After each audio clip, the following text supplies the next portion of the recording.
I'll just say Karakia. Thank you. Whakatau ho ki te uru, whakatau ho ki tonga. Kia makina kina tiuta, kia matalatala ki tai. I he akiana, ti arakura, I toi, I huka, I hohu, ti he Māoriura.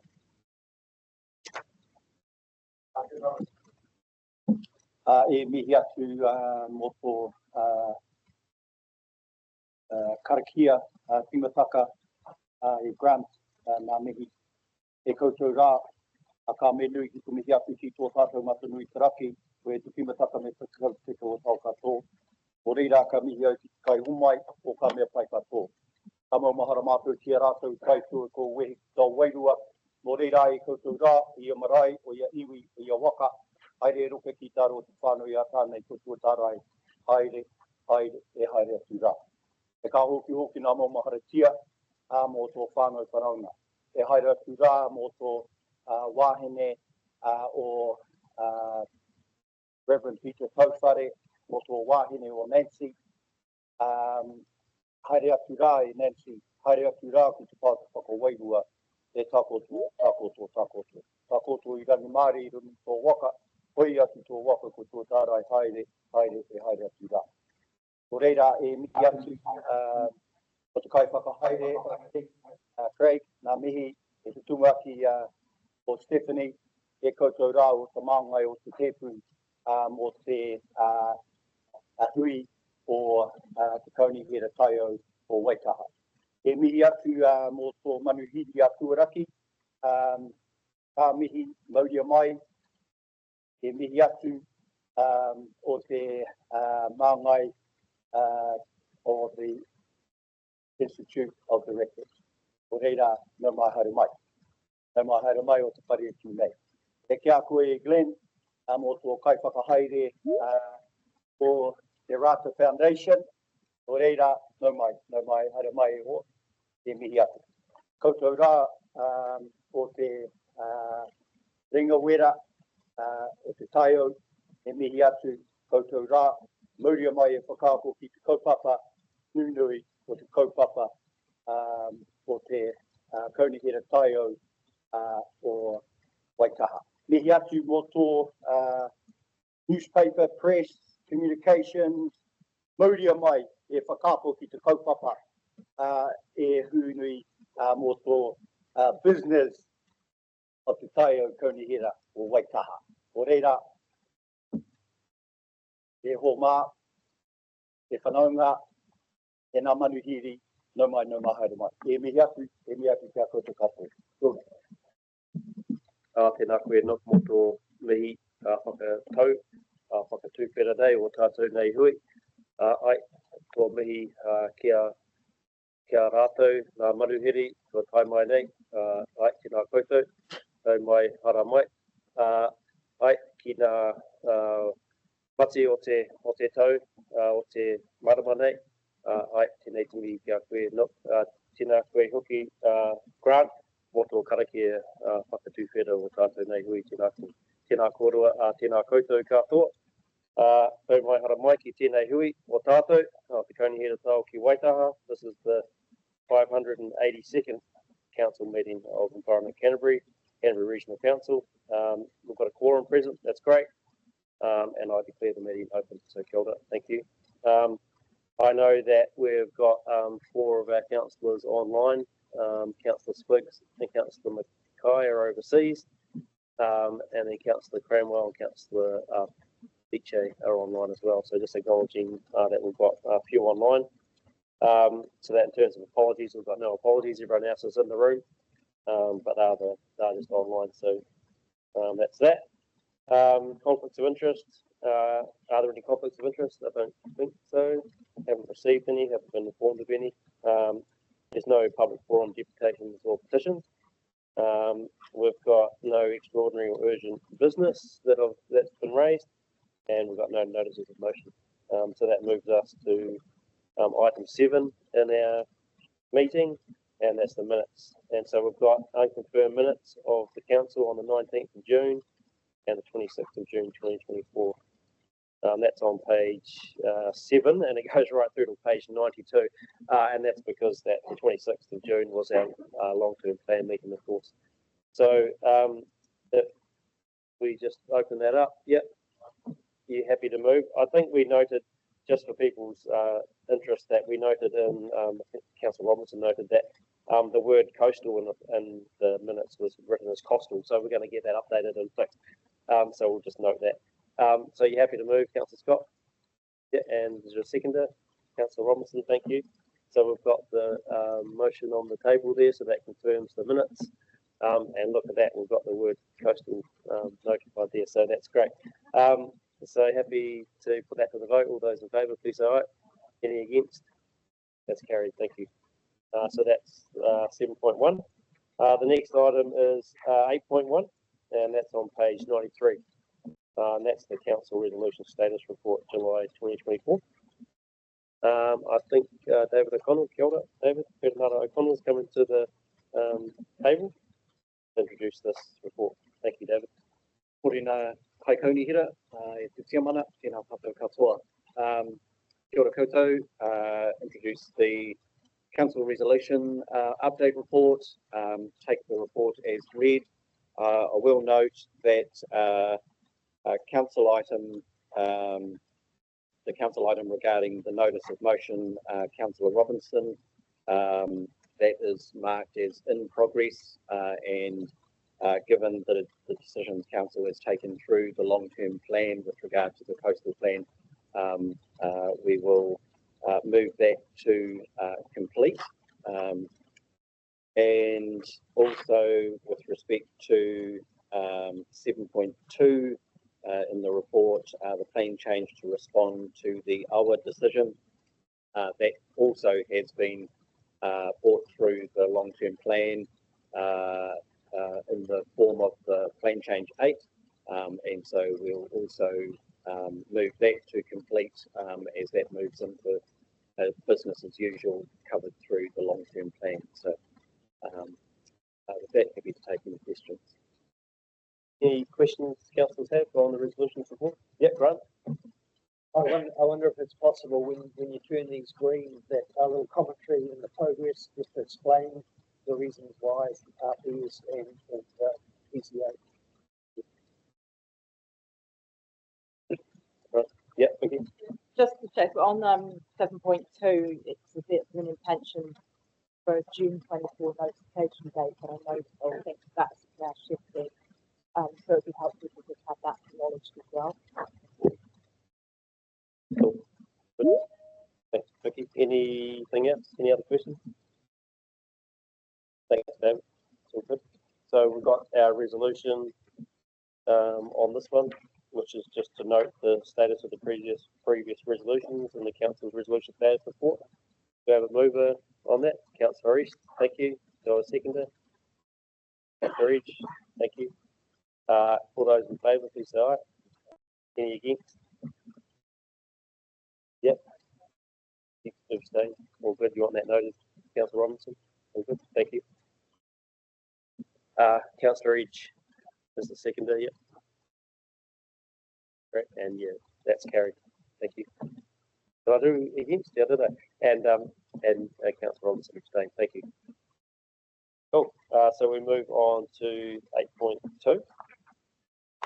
And that's our previous committee activities and minutes. There's quite a bit in this again, so it goes from page 108 to 132. And that's because there's 1, 2, 3, 4, I think, 4 committee sets of minutes. And I don't know if the chairs of those committees want to speak to any of these. You don't have to. I think we're all in the room for most of these. So they're just the minutes of those different committee meetings. So there's the Transport Urban Development Air Quality Committee meeting on the May 29th. There's the Catchment Resilience Committee on the 6th of June. There's also the Regional Leadership, Climate and Community Resilience Committee on the 12th of June, and the Water and Land Committee on the 27th of June. Any questions in regards to this? Yeah. Just to note, the Urban Development here and Transport Committee meeting on 29th of May, I was not at that. As you noted, as absent from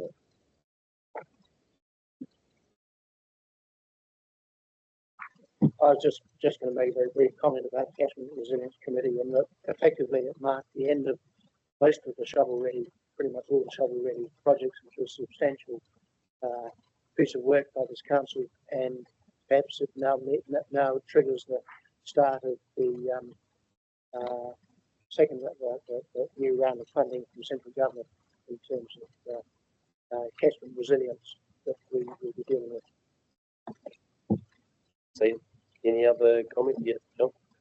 Thank you, Mr. Chairman. Just a very brief comment on the Regional Leadership Committee, and noting the being the final meeting and the role that Alice Dockett and Oscar Bloom had as youth members sitting on that committee, and the input that they have put into the processes.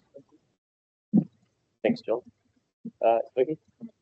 Just a comment on the deputation we had from Whakakapi on the public transport funding, and they have gone back and organised a petition that's out live on Action Station and really trying to seek government support. So they've been quite active in that. It's good to see it. Thanks, Vicky. And yeah, just to note that I was an apology for the Regional Leadership Climate and Community Resilience meeting on the 12th of June. And we've got Councillor Cranmer. Kia ora tātou, nei te mihi atu ki a koutou i tēnei wā, koe no te kaika mauiwi ana, kei runga i te puraki i tēnei wā. Just acknowledging that the last hui of the Water and Land Committee was held last month, and that one thing we did have was on the CWMS Zone Committee, all of them come online, talk about the projects moving forward and the planned budget for 23-24. And some of the amazing work that's happening in and around our communities. But also following that, we had the looking at the review of the CWMS Zone Committee, and that progress is still moving forward, working with the Mayoral Forum, and looking at the review and the preliminary insights to that. We'll be carrying forward until the new setup, and that'll come up in the committee structures moving forward after this. But just acknowledging the work and from the team, the CWMS team, in and around working in the water space. And just it was a pleasure to lead that committee. Nō reira, tēnā koutou, kia ora. Yeah, thank you. Peter, I was just checking. So you noted that you were absent from the Transport Urban Development Committee, Peter. Because you listed it in that apology anyway. So, yeah, okay. Thank you. Just checking that. Cool. I think that's it for all those minutes. So I think we'll go to the resolution. Everyone's happy, and so we'll take them all. If people are happy to take them all together. Do I have a mover for those? Yep. Councillor Sunkel and Councillor Ward, seconded. Cool. Any discussion needs to be had? Probably not. We're good. All those in favour, please say aye. Any against? Thank you. Yes. Okay, 8.3. So this is the representation review. We've got David again, Perenara O'Connell, and also Stephen Hill here to help us with this one. And so hand over to both David and Stephen, and we'll introduce the paper. So thank you. Good eye, North Koutou. Thank you, Chair. Through you, the purpose of this paper is for Council today to resolve its initial proposal for representation arrangements for the 2025 and 2028 local authority elections, and for the proposal to then be notified for public consultation. I'll hand to Stephen now just to give you a brief overview of the process that you followed today, and the decisions in front. Kia ora koutou, Mr. Chair, councillors, thanks for the opportunity to help to present this paper. Effectively today we're at the midpoint in this process, although it feels like the culmination of quite a lot of work. It's a midpoint. We've done a great deal of work over a series of workshops and meetings over recent months to arrive at the point of developing this initial proposal. But effectively now, from this point, it now becomes a question for consultation with the community and to gauge the feedback and the responses from the community to this proposal. But just to step you back through the process that we've been through thus far, what this paper does is pull together all of the material that has been considered, the options that we've looked at over this period of time. We began by reviewing population data, changes across the region over the past 6 years since the last representation review. We've looked at things like population density. We've also considered the legislative requirements of the Local Electoral Act and how they apply to representation reviews for regional councils, noting the 3 key factors that have to be considered, being communities of interest, effective representation, fair representation, and there's been much discussion around how those can be implemented effectively in the region. But also the requirement for regional councils that we're very mindful of, which is to, as closely as possible, align constituency boundaries with those of territorial authorities. But there's been a number of threads that have been brought into the discussions around the options that we've developed. Through workshops, we initially looked at high-level approaches. How might we best structure the region's constituencies? How well is the status quo, the current arrangement, working? What other arrangements might provide us with a different opportunity? And a range of initial options were developed and then taken out for initial preliminary engagement with the community, which achieved something like 290 responses, quite a good level for this type of engagement. And interestingly, no clear front runner from those options emerged, which is effectively why we are here before you today with the 2 options that you asked for staff to bring back to you as the options for consideration under this process. We note also that both of these options incorporate some changes to the Christchurch City ward boundaries. That's a requirement due to that legislative criteria that we align with ward boundaries, and of course Christchurch City redrew its ward boundaries in 2021, and so our constituency boundaries now are slightly adjusted to provide for those. And so you have 2 options before you today, one of which is very close to the status quo, that's option 1. The other, which is option 3, we've retained the numbering of option 1 and option 3 because that's consistent with what went out in preliminary engagement. It is a different approach, and that proposes moving the Ashburton district into the South Canterbury constituency, which is really about trying to achieve better alignment with the requirements around fair representation and the population per member ratios. So the substantive decision for you to make today is around which of those proposals you wish to land on and present to the community as a proposal, and it is then open for public consultation. It will be out with the community for just over a month. You will then have the opportunity to consider submissions, hear submissions from those that wish to be heard, and following which you can make a decision on your final proposal, which may be to be the same as the initial proposal, or you can make amendments and changes to that proposal, which becomes the final proposal and is then open to appeals and objections. So that's the process, which has been quite thorough and comprehensive, and brings us to the point where we are today. Got it, thank you, Stephen. Has anyone got any questions, Stephen or Dan? Yep, Joe. In the event that the council can't come to a majority position on either option, what is the process from there? So the advice from the Local Government Commission is that under the legislation as it currently is, if the council does not meet the 31st of July deadline to resolve its initial proposal, it will be non-compliant with the requirements of the Local Electoral Act. and decisions relating to its representation may therefore go to an order and council process via the Minister of Local Government.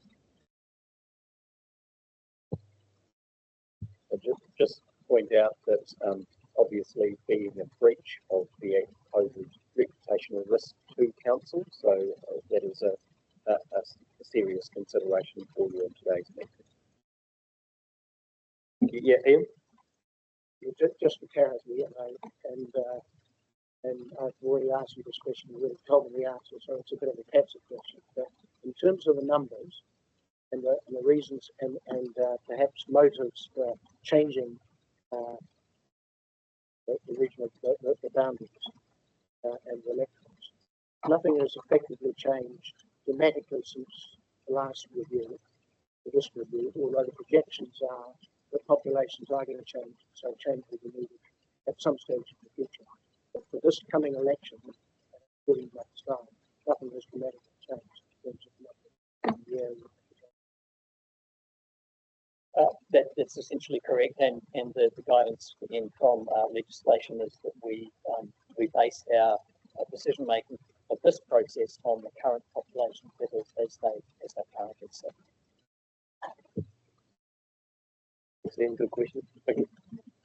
Just to check, I'm reading, we've got a population data table and in paragraph 21, and if I'm reading this right, the percentage change for Mid Canterbury is 26% more people, but it's from previous to now, not projected. Am I reading that right?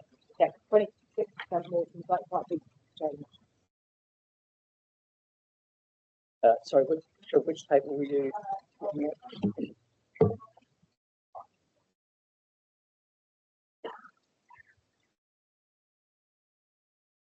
Yep. At the bottom of page 140. Those are the population figures that are being provided for us by Stats NZ, and those are the numbers that we are using. But they're from the past to now, they're not future projections, they're actual.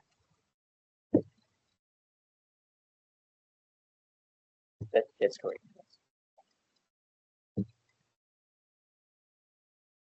Pretty good point. Any other questions?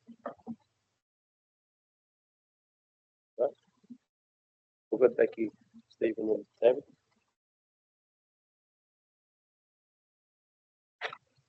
So, I think that's been a good overview of the process we have been through to date on this. Obviously, it's a big decision for us in terms of the future, how the wards sit. There's essentially two options in front of us. But if we can go through to the first resolutions, which is just some sort of structural technical ones there. So the first two are that we received the report on the representation review, which is attached, and also considers how the options for its representation arrangements that are presented in this report can best provide for the fair and effective representation of the region's identified communities of interest. So are we happy to move them? Yep. So we've got Genevieve as a mover and Councillor Robertson and Councillor Scott, mover and seconder. Cool. Any discussion on that? No? Good. Put to the vote. All those in favour, please say aye. Any against? Great. And I think that that point two there is really important. We've been through the process with staff and with Stephen advising us about that community of interest stuff. And of course, there's criteria in the Act around all of this. And you'll note that there's the plus or minus 10% sort of stuff. And I think the point that Ian and then Vicky raised are important in our considerations going forward. Because obviously previously we did have that sort of outlier in the South Canterbury sort of numbers, and now we have a bit of an outlier around the Mid Canterbury stuff because of that population growth in there. And we've always had a few plus and minuses in the Christchurch ward there. So those two options that have been outlined, we've had submissions, of course, in the process as well. So happy to have a discussion. Yep. Look. Kia ora, Craig. I just want to make the point, particularly with this review, And as a Ngaitahu councillor, just on page 140, it's quite clear actually 17, 18 and 19 of exactly where Whakatupu Runanga and also Te Runanga o Ngaitahu sit in this process. I think it's, I just wanted to highlight that, and particularly these are appointed roles that are not part of this representation review process. So that is really, I think, important that everyone understands that. Kia ora. Thank you, Nick. And we also had submissions on the options too from, I think, Waiho and Paumahu to Runanga, as well as the ones from the district council that we've received on the actual options that we've got in front of us. So I'm happy to open up a discussion here on the sort of options to see where people want to fall, or if people are so compelled to move one of the options that are in front of us. Yep, Grant. I'll move that we adopt option 3. I'll second.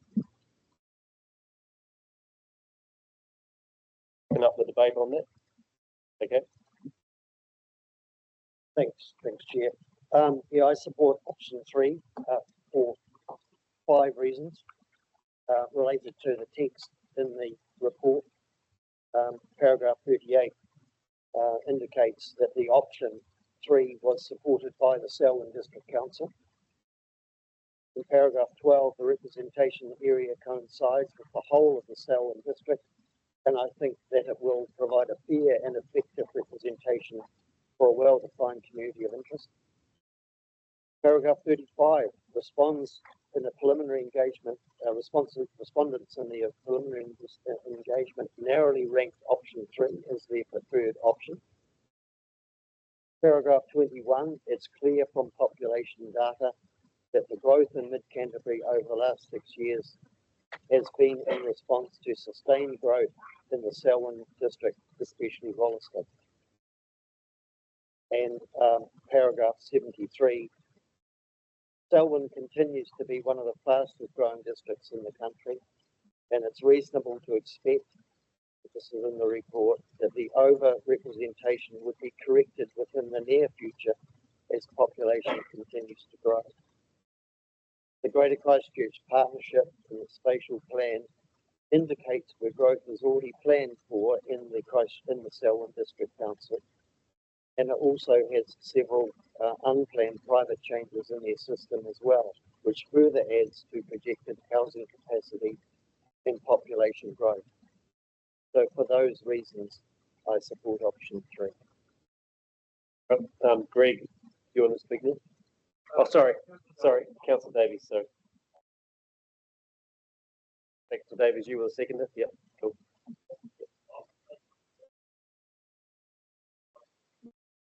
Just button, Joe. Sorry. Mr. Chair, I'm in favour of option 3 because firstly it is the most equitable, and secondly it is the most compliant with the Local Electoral Act 2001.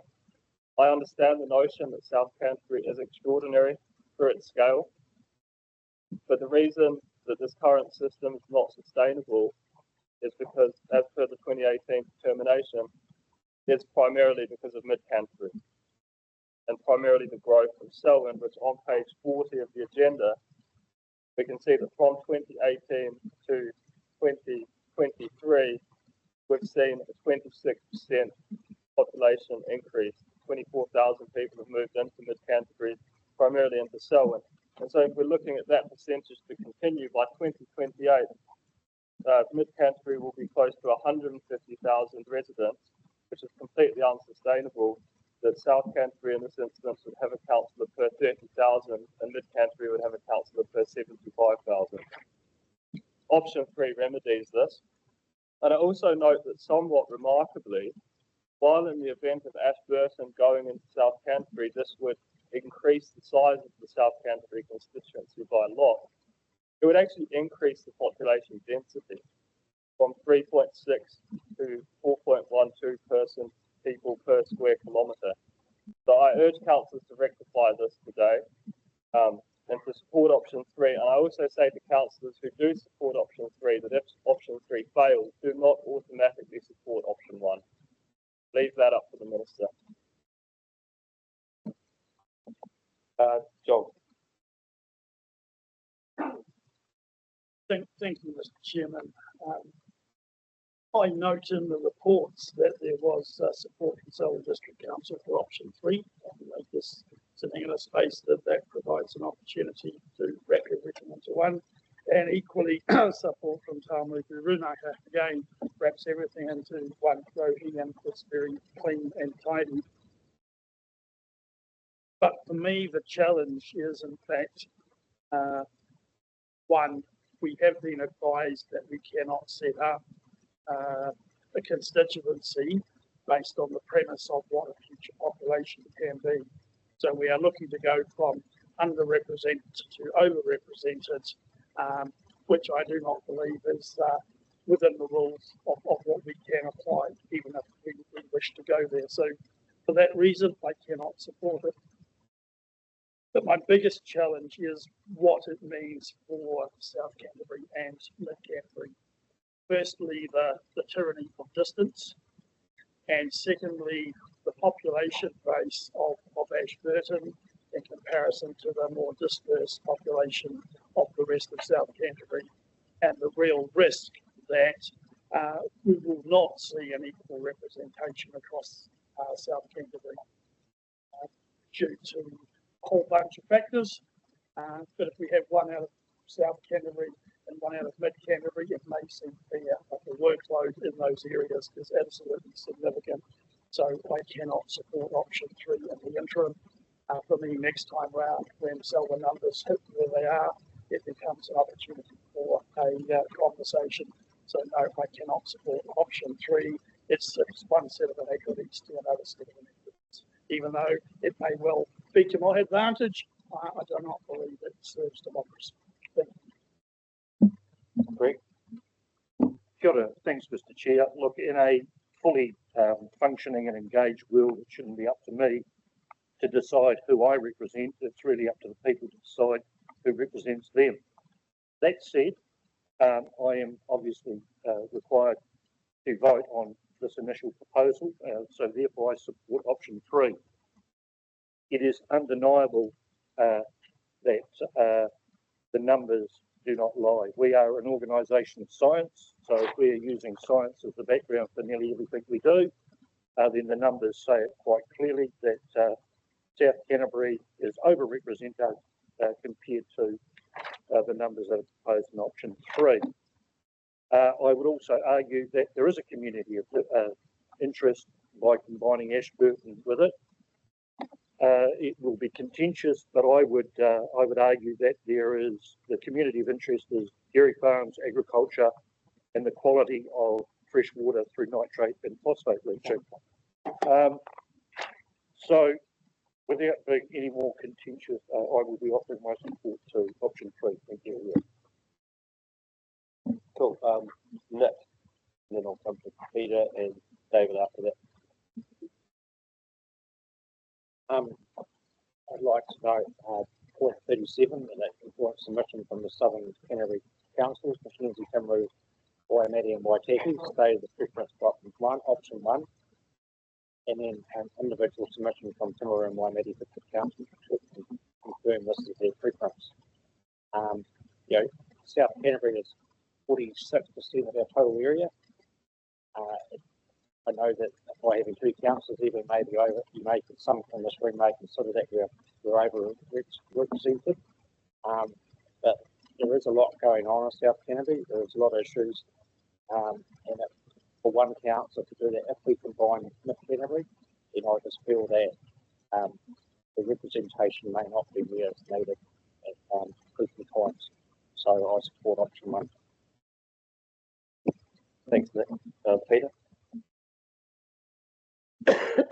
Thanks, Mr. Chair. Look, got a few things to say here, but as a councillor for Tuhi South Canterbury, a saying comes to mind: turkeys don't vote for Christmas. So I won't be voting for 3. I'll be voting against 3, and there's a number of reasons for that. I can't ride around my constituency on my bike. like some councillors can. It's quite a big constituency, actually over, I think it's nearly close to 18,000 square kilometres. And so there is a lot to do here. And the local knowledge required to actually assist in getting things done in the area, existing one here, is a pretty difficult task. Now, I have got some,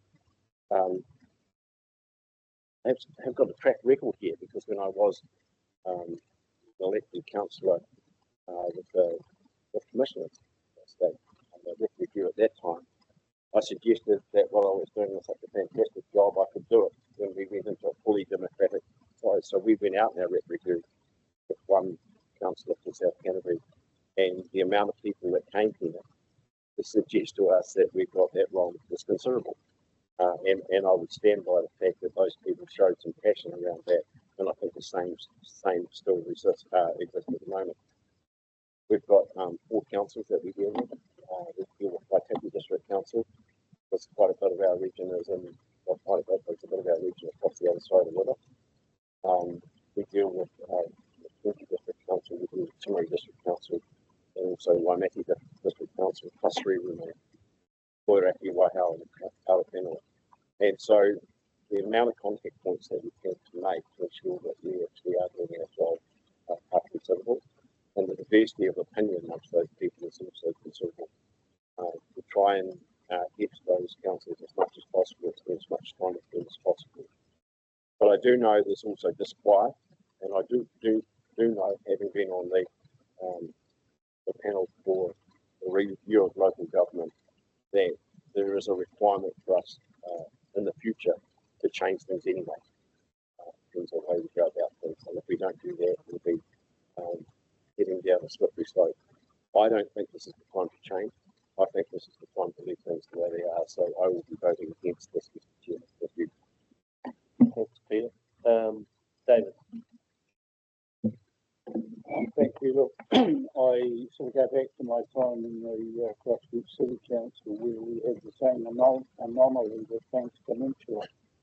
A large constituency, and the adherence to population ratio was miles out. I have a huge degree of empathy for John and Nick's comments about the diversity and the size of South Canterbury and the amount of activity that is occurring in that area. I think, we are debating these representation changes on current stats, and I agree with previous speakers that there will be a need to make further changes as we go along, but I don't think that this is the right time.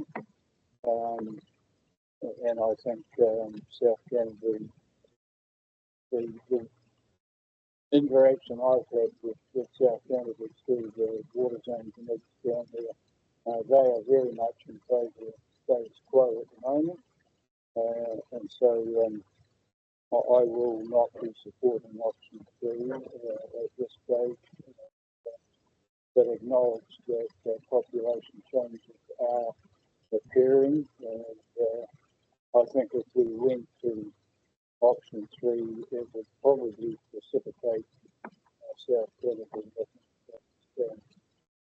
future environment Canterbury. Thanks, Dave. Look. Yeah. So, supplementary to my last comment, particularly around this review and Ngāi representation, doesn't mean to say though that we haven't actually got a view and put our opinion forward. Okay. The other part is that it's actually about the now, as opposed to looking in the future. Then when we head south to those 3, and if you look south down to South Canterbury, where you've got Arowhenua, Waihao, and Moiraki, and we are halfway through a kind of a visions process looking forward to the future, and we actually have talked to them about specifically this review. And it's interesting then, if you look at Waiho, for instance, what they're saying is that that the loss of localised representation of constituency areas are combined and will create competing representation with urban areas and higher population. So they are very much back to option one. They want to keep the status quo and then look at it sort of further on down. But so I'm kind of torn here as to listening to Papatuka Runanga, but I would actually be leaning towards the supporting option one, and that is actually because of what I've been told by my constituents, actually, which I'm among the representative for those three Papatuka Runanga here on the table. Vicky? Yeah, I do understand the distance thing and the big constituency, but I think for me, just the numbers in terms of currently where we're right at, I acknowledge totally different and that we can't take into account future population growth, but already the disparity under option one in terms of how many people are represented per councillor is quite a stark difference, and that option three would include that back in. And I also note that in the 6 years since the last review, our sort of familiarity with technology, many people now are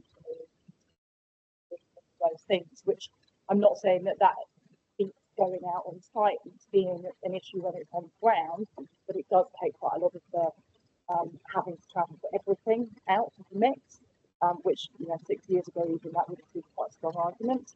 I note that our two representatives from Mapahu cover essentially the whole of Canterbury between two of them, so it certainly can be done. For me, it's the numbers as they currently stand, that disparity in representation, and also Selwyn, really clear that they see themselves as quite different, perhaps from the Ashburton area. There's commonality in terms of the rural-ness of Ashburton and the rural areas. While Selwyn is really, sort of urbanising, becoming more and more connected to the Greater Christchurch area. And so I feel like, it makes sense in terms of those communities' interests as well. So option two for me. Yan, and then I've got Ian and Jeremy. Away you go, Yan.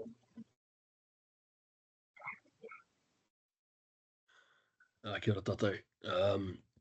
I'll take us way back. This the whole process. Disappointed that the single transferable vote didn't go through. The STV, really just disappointed about that. Also disappointed about not having Ōtautahi, the Christchurch area at large. I believe that'll be the best way forward for probably more Māori inside council. It's quite hard to be stuck in your one little constituency when we're involved in so many activities across Ōtautahi and Waitaha. But there's bad luck that's gone through. Also in this whole process, I preferred option 6 when I said that South Canterbury should only have one just because of the population. But I was convinced by our whānau down in Waiho that they wanted fair representation. So therefore, having two councillors, the whānau at Waiho, changed my mind when I was down there. But then coming closer to home, back up here, listening to our taumatu whānau, knowing that the Mihi in and around that area, and they've supported option 3. So therefore, with Waiho having 2 so in option 3, Waiho and their whānau still get 2 councillors down in that region. And then also appeases our whānau from Taumatu and Selwyn District Council. Option 3 gives them representation as 2 councillors in their takiwa. Also, it gives a fairer number. You look at the figures in option 3 in the table there. Option 3 is the closest model to give us the plus or minus 10%. and it gives us, percentage difference from quota. So that's the fairest model. Each vote will count for, equal in a sense across the whole community. And talking about travel, and I think Councillor Southwest talked about that just in the last couple of weeks. Myself and Councillor Karakia has gone to the top to the bottom, to Kaikoura, and then also down to Waihole. So if you're talking about takiwā and distance of travel, I think the two Ngaito councillors are the ones who travel the most. In that, South Canterbury, it's a reasonable area, but it's sparsely populated. So I believe whoever the councillors are down there are up to it to travel around, see their whānau. They get reimbursed for it as well. So on that note, I'll be supporting option 3. Kia ora tātou. Thanks, Jan. Ian? I find it interesting that this whole debate is going to be split on political lines between option 1 and option 3, and I think that's disappointing. I think we've got to think about the constituencies in terms of their scale. And South Canterbury, although it hasn't got the numbers of people, has a vast area and a lot of issues that need to be addressed. And I look at some of the decisions and opinions that come out of this room, which affect people out in the most populated areas, and think if only we spend more time in those areas and can't help but think that those decisions would be different. But you sit in Tuam Street and the majority of council seems to think that they can make unilateral decisions which affect people out in the provinces. If we don't go for option 1, I think there's an inevitability, as David has already suggested, that we'll be moving to pressure for unitary authority based on Ashburton and Canterbury. And the unfortunate thing about that is that half the Southern District will want to be part of that unitary authority, and the other half will want to be based on Greater Christchurch. So Selwyn itself is a split constituency, as John has quite clearly stated. And in fact, there is no unity of purpose within the Southern District in terms of making the common.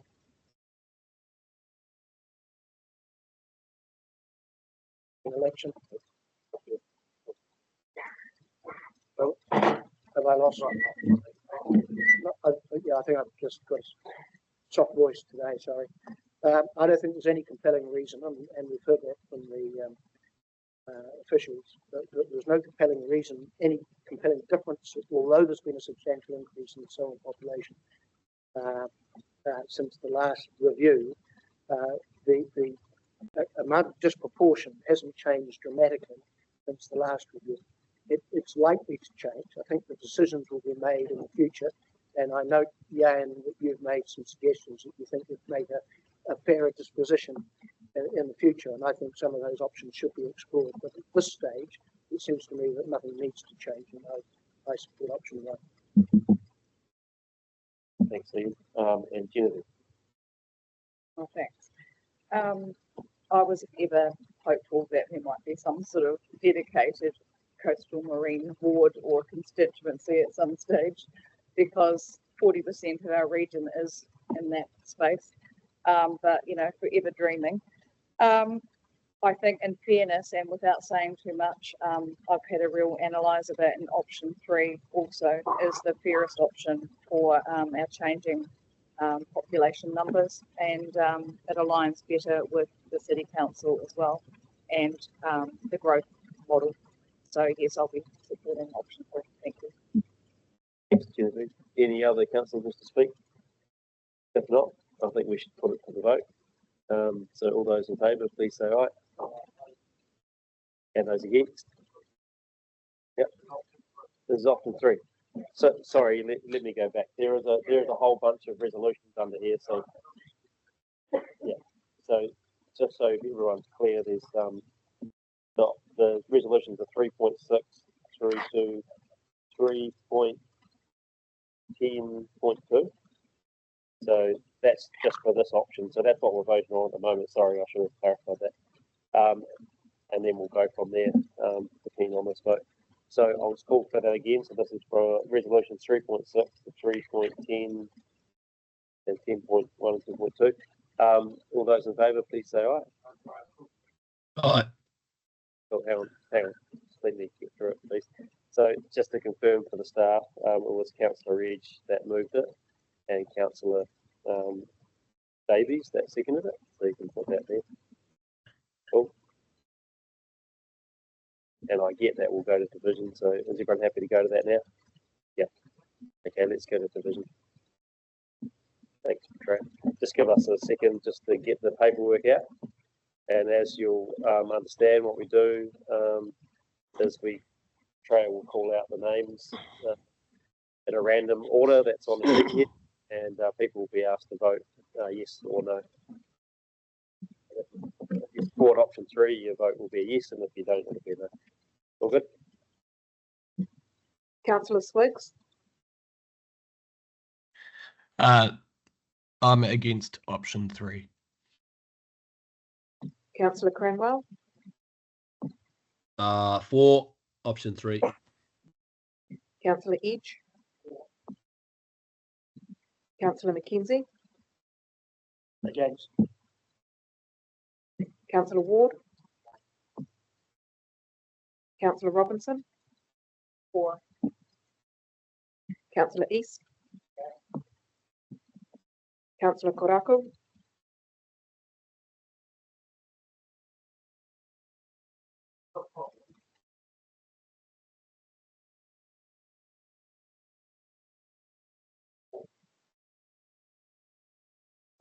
Councillor Sunkel, Councillor Burns, 4. Councillor Davies, 4. Councillor Southworth, 4. Councillor Mackay, No.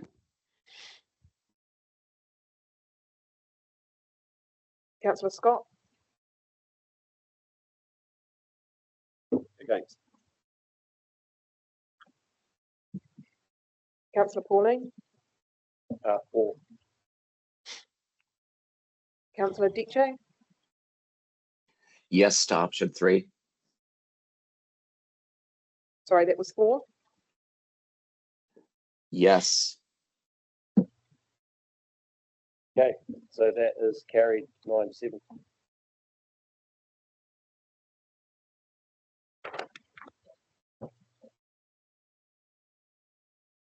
So we've got one more resolution to pass there, and that is number 4. Just before we move on, if the proposal is to go for option 3, which is the vote, can we stop calling that the Selwyn district Mid-Canterbury? Mid-Canterbury is the Mid-Canterbury rugby team represents the Ashburton district. It would be now appropriate to call it Central Canterbury, not Mid-Canterbury. I'm sure we could do a bit of work on that. Happy to. Remember, what happens next is this goes out to the community for consultation. So it's not the final. It goes out to consultation, and those sort of things could be brought up. I agree. So yeah, we should sort it out now. What, and have a vote on it, Liam? Look, no, it's not a question of vote. This is a question of geographical accuracy. Mid-Canterbury is Ashburton. It's not Central Canterbury. Yeah, well, I don't know who's the law on that, but I think we could get the feedback on it. Look, I don't think that changed the decision. You're right, but let's have some more information on it. Have you got any advice for us, David? Advice is that if you do wish to change the name, that you change it by resolution in this meeting. That way, it's clear in the proposal and what you've agreed to. In which case, Mr. Chair, I'll move that.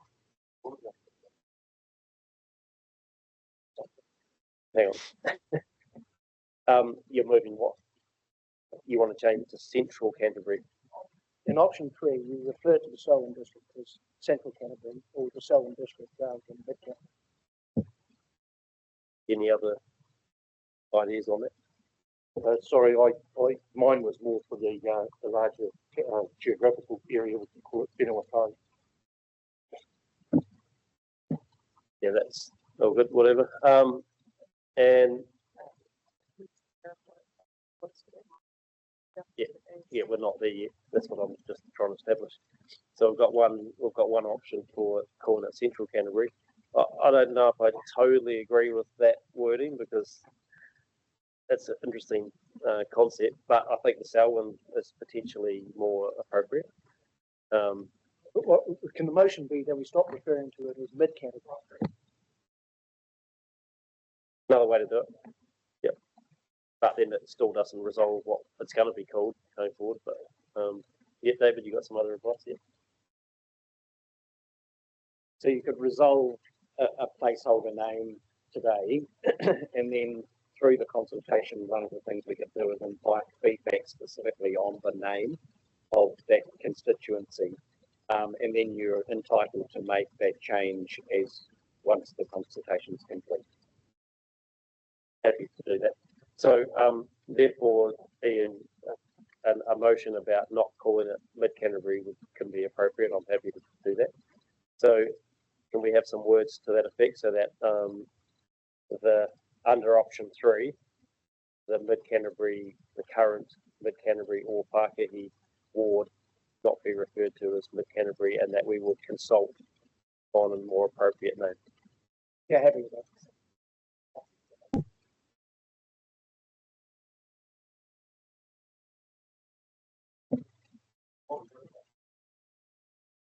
Yep.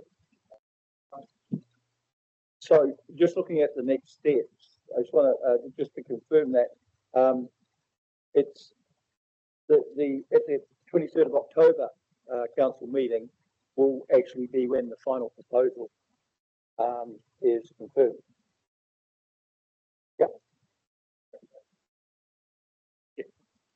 That doesn't, the resolution you're proposing doesn't assist us as staff. You actually have to agree a name that is what is put into the proposal, and then we invite feedback on that name. I suggest the Selwyn constituency or Selwyn Whakakapi if we are identifying one territorial part. Yeah, I think that's good too. Okay. So just give us a second, so let's adjourn for like a couple of minutes just to get the wording of that right. And so I think that's a good solution. So Waikirikiri Selwyn or Selwyn Waikirikiri. So we can call that in the consultation document. Are we still happy for the other one to be called, what is it, Mid-South Canterbury? Is that what it's currently called in the document, or is it just called South Canterbury? Ian, do you have an opinion on that? So for the, okay. Yeah, okay. But for the new proposed ward, are you happy for it to be called South Canterbury? What do you want it to be called? Mid-South Canterbury. Okay. Because that's, we probably need a resolution about that too, because that's currently not in there as an option. Yeah.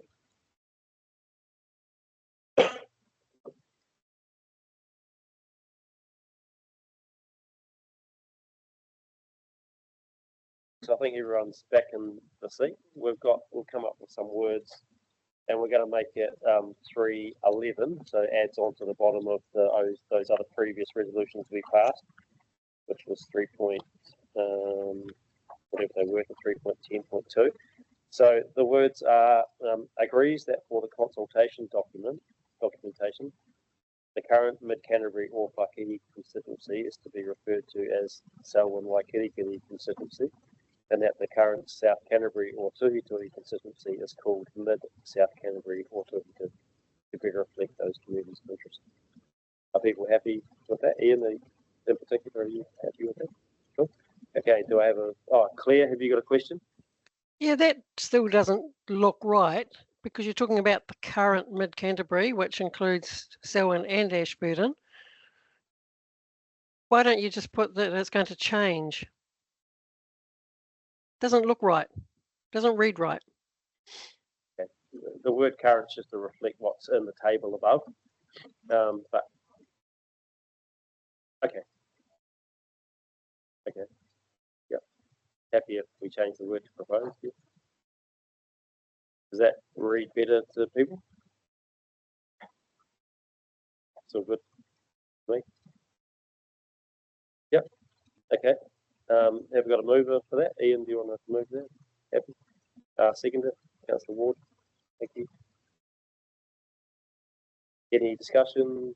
We've sort of had some, but any more? No? Good. Okay. All those in favour, please say aye. Any against? That's carried. Thank you.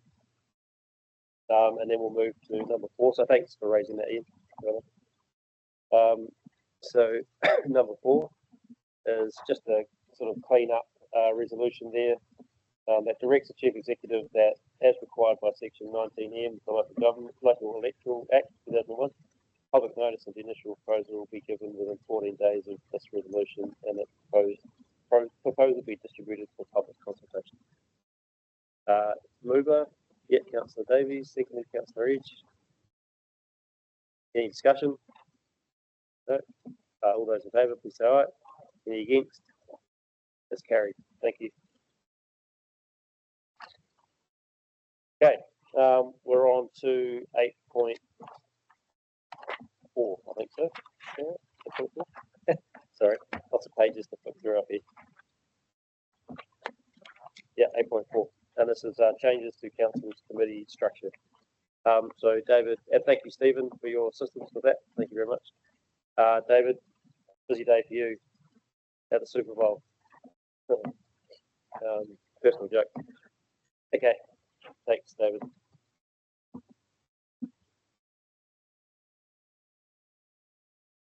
Kia ora koutou, through you, Chair. Firstly, I do want to acknowledge, unfortunately, Lisa Goodman, the General Manager of Governance, is unwell today, so she's unable to front council meeting, and of course she's done a power of work with you with regard to the council committees. So just want to give her apologies for not being able to present this today. Purpose of this paper is for council to decide its new committee structure. You will know from the beginning of this year, council began to review its governance arrangements in parallel with council changing the structure of how we structure our business through the long-term plan into the 3 core services. From the outset, you adopted some principles that have helped guide council workshops on the various options that you've worked through, and those principles have been governance structures and processes that are effective, open and transparent, clarity for the community of decision making at appropriate levels, balanced workload for councillors, assurance of sufficient information to fulfil both your governance roles and your representative roles, councillors feeling a sense of inclusion, timely decision making and organisational efficiency.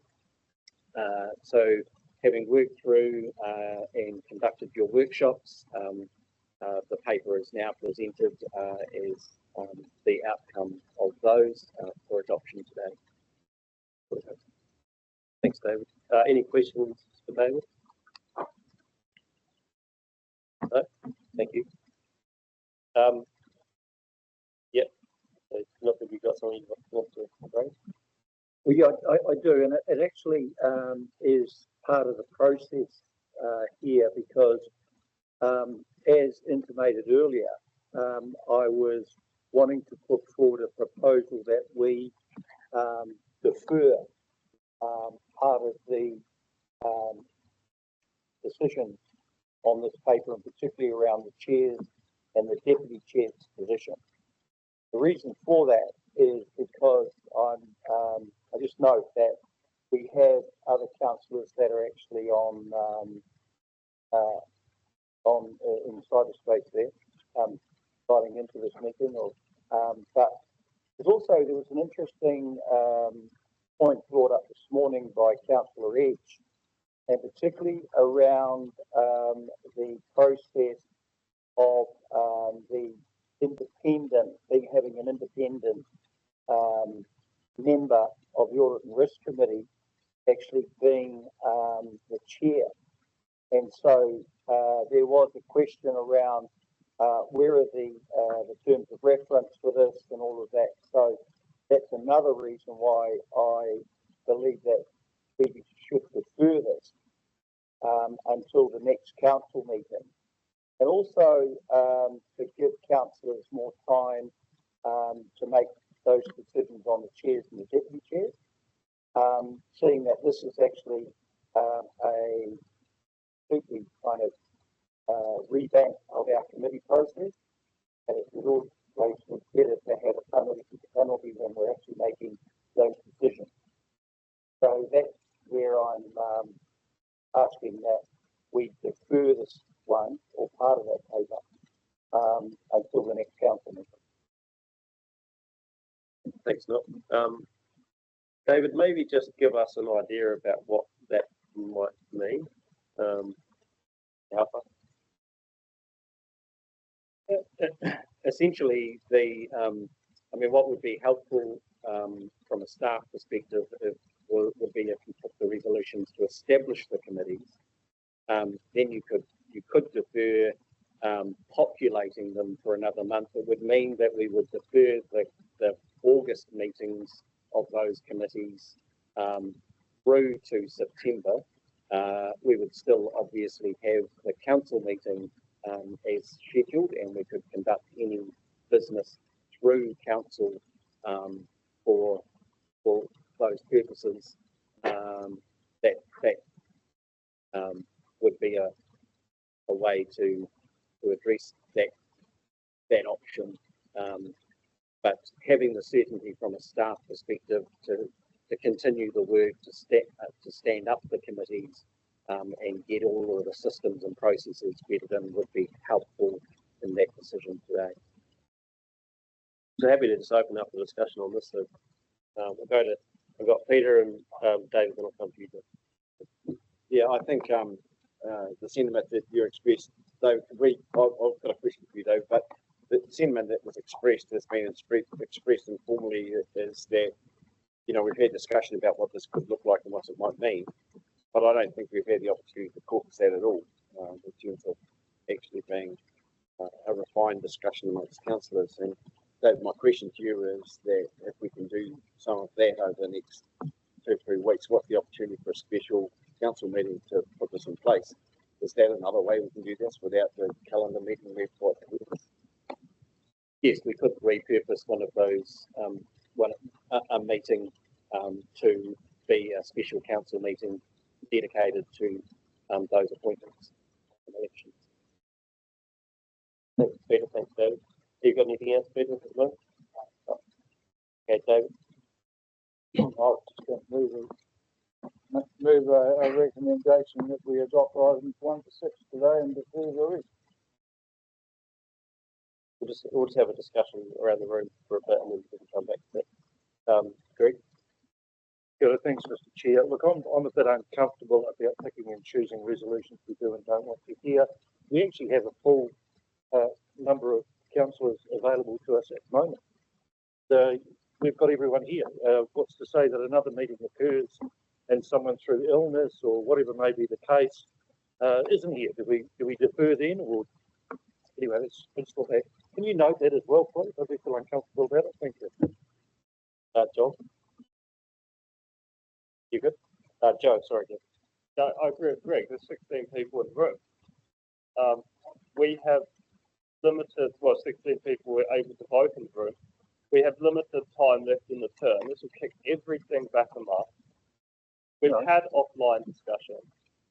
To establish the committees and not to establish their leaders is a convoluted process. There's going to be contests. You have to get over it. And we're elected to make decisions. Let's just get it done. Oh, anyone else wish to speak on that? Yeah, please.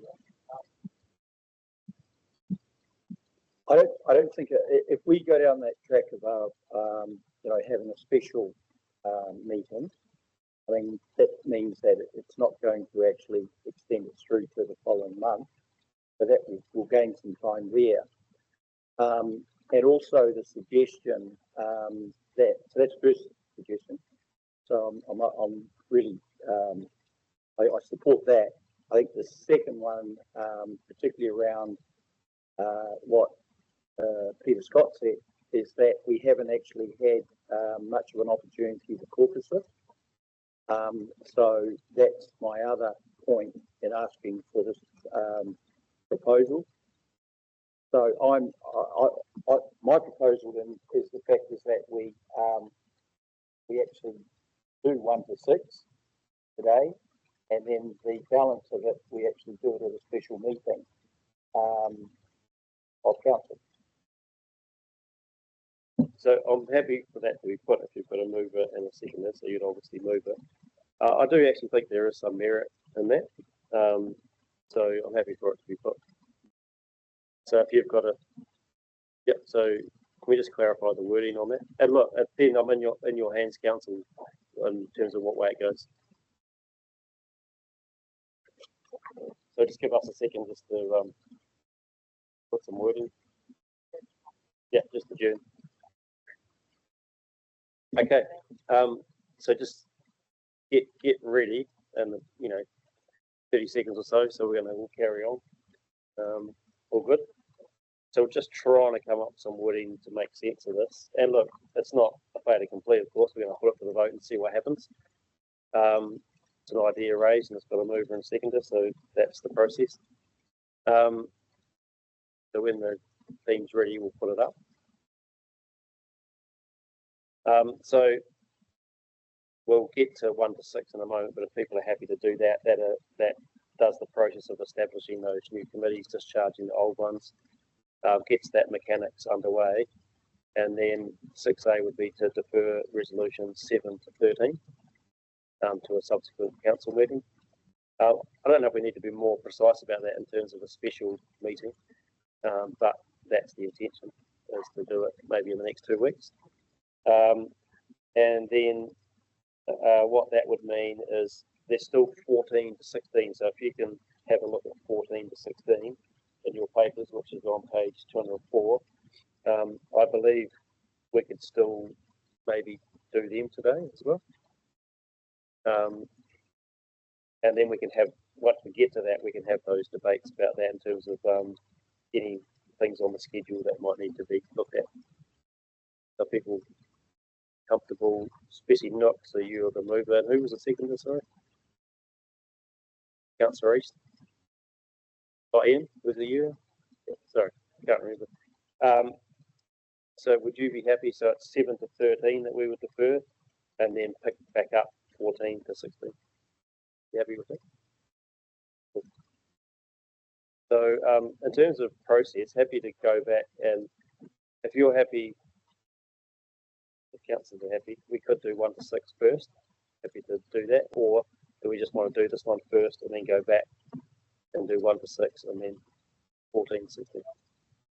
Okay. Yep. I'm happy. Yep. Councillor Mackenzie. Yep.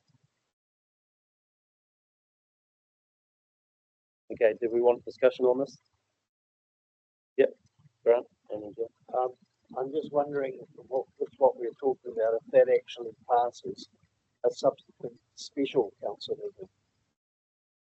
It doesn't have to be a special meeting, Grant. We can just call it because we've got time. We'll just call it another council meeting. So it doesn't have to be a special one, but just the next council meeting. Yeah. It could be the next one, but a subsequent one probably good. Yeah, John, you've got some comments. Thank you. I guess when the Nook first proposed it, my initial thoughts were that no, just get on with it. The numbers will fall where the numbers fall. But in the conversation, I do believe that there's probably a better conversation if everyone gets in the room and a wee bit of time for some caucusing. I'm aware that those within the city have met and caucused on these matters. For those of us out in the community or out in the country, we really haven't had that time. And whilst Teams and dodgy telephone calls might suffice, they don't really as a matter of just sitting down and having a conversation. So against my, I guess, initial reluctance to defer, I'm happy to defer if it is not going to create significant challenges for the organisation. and by putting the process in place, we actually get well on the way towards where we're. Thanks, John. Who was next? Sorry, who was next? Anyone have a hand up? They wanted to speak to this? You'll come back to you, Ian, because you're the second that you can speak to you. Yeah, Vicky, do you want to speak? Yeah, I've got pondering on this because I mean I was off sick a few weeks ago when we had and then we had recess. But at the end of the day, we do have work to be added on with, and staff need us to be able to make decisions and progress things. And I think we can put our names forward and speak to what it is that we bring. We know to know each other for the last 2 years. I'm not sure that holding things for another 2 weeks and having more discussions would necessarily make it sooner or tidier. So I think I'm in favour of just get on with it. Yeah.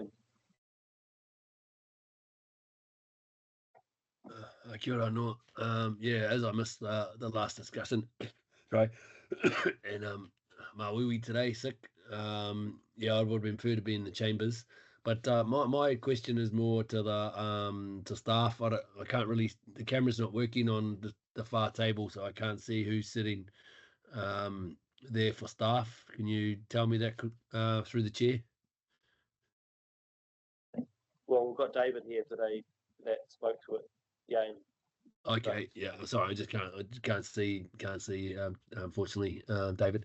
In a sense, if we do this, and move 1 to 6, and then I think it's from 11 to 14. David, what will this mean in the sense of work-wise for the council? Want to come back to David?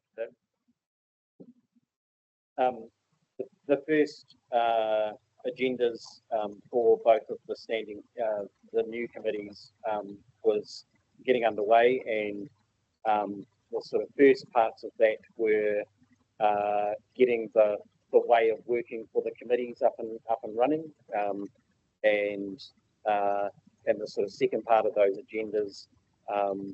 For example, there was a submission to approve and a few other things.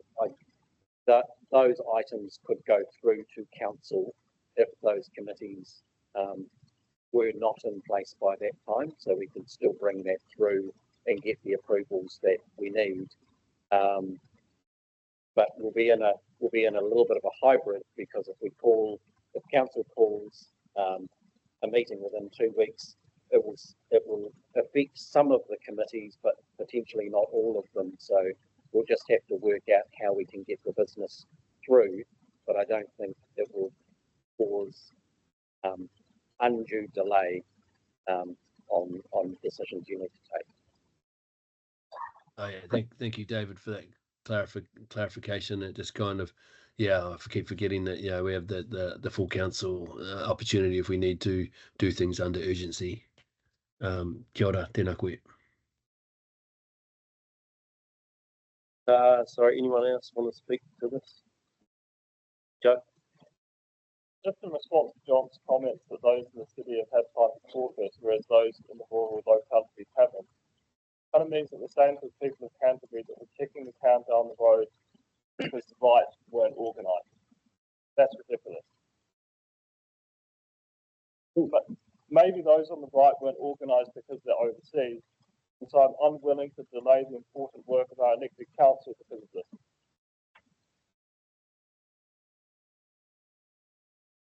Who's next, Ian? As a second of the motion, I was going to go near the end. So, Dion.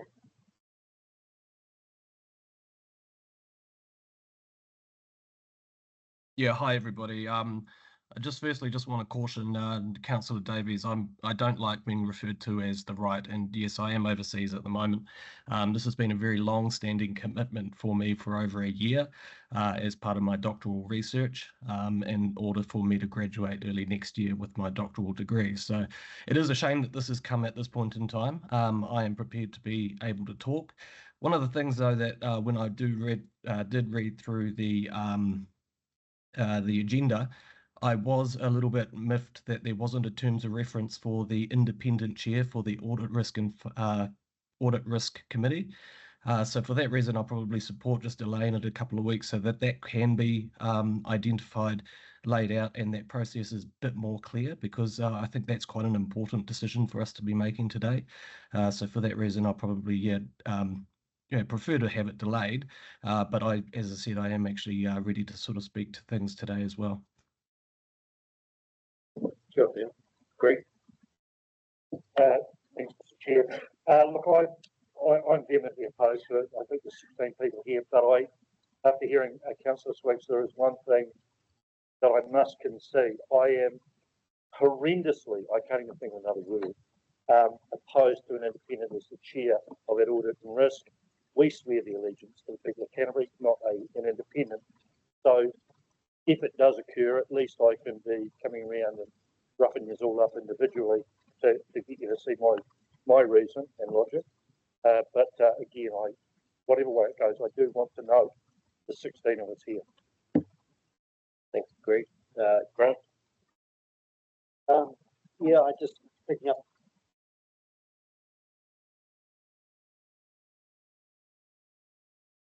as much as we can. But I'm just wondering if we should defer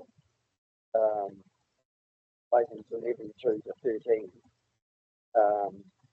to allow for caucusing of the Audit and Risk Committee, terms of reference and those things, and give time for staff to prepare terms of reference for the independent or whatever. So for me, that would be one thing that we should defer. But I really can't see.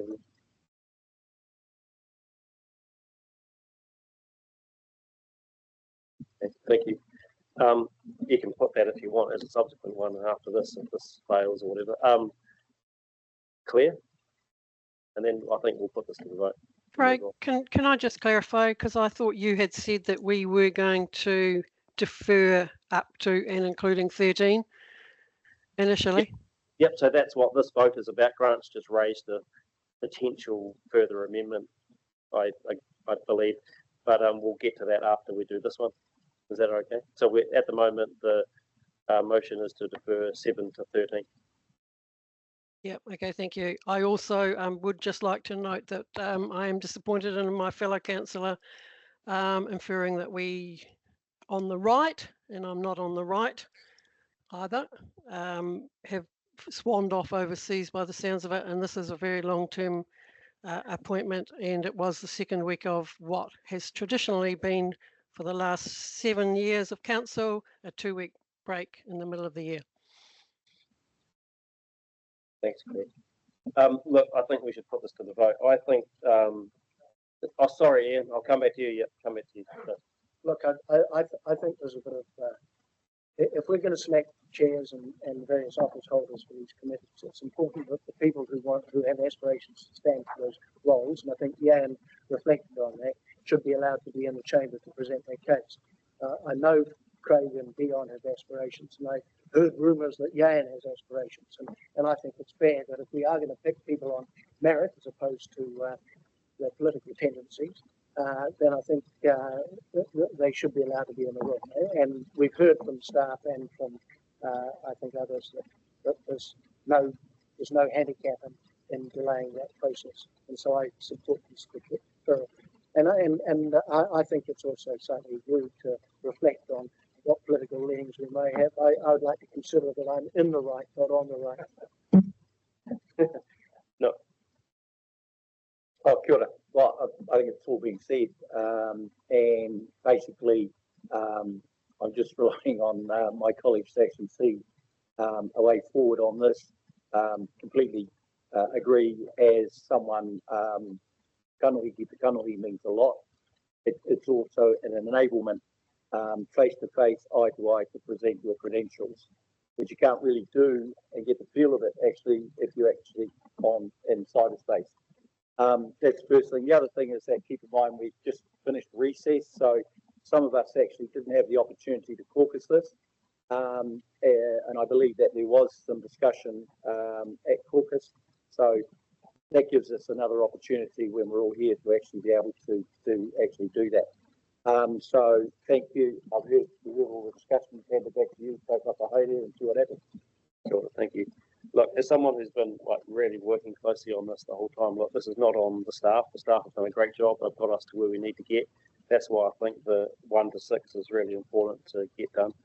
But I do think there is some merit in deferring it, and that's partly because we have had some discussions amongst councillors, but it was less than perfect. Lots of people were away. There was a lot of illness. Not that that might not happen again, but I felt like with some more discussion amongst ourselves, we could get to a better place. So I still believe in that, and I think that adds for a better process going forward. So I do support this, but let's put it to the vote. So all those in favour, please say aye, and those against. Feels like the ayes have it, but do you? Yeah, so the ayes have it. That's carried. Thank you. Yep. So those that want their name noted, so Greg, Councillor Burns, Councillor Davies, Councillor Robinson. Cool. Thank you. So what we'll do is we'll go back to resolution 1, and we'll go from 1 to 6 if people are happy to take them as a block. Do I have a mover for that?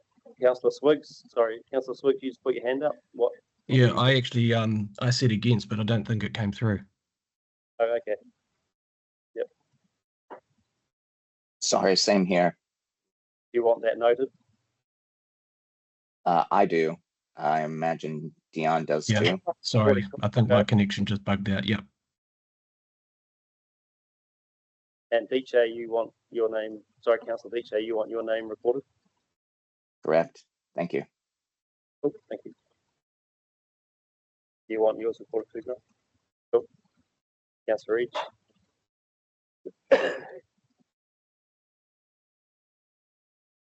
Cool. Okay, so we'll go back to 1 to 6. Do I have a mover for 1 to 6? Anyone wish to move that? Yep, Councillor Sunkel, anyone else? Second it, Councillor Ward. Okay, do you want any discussion on 1 to 6?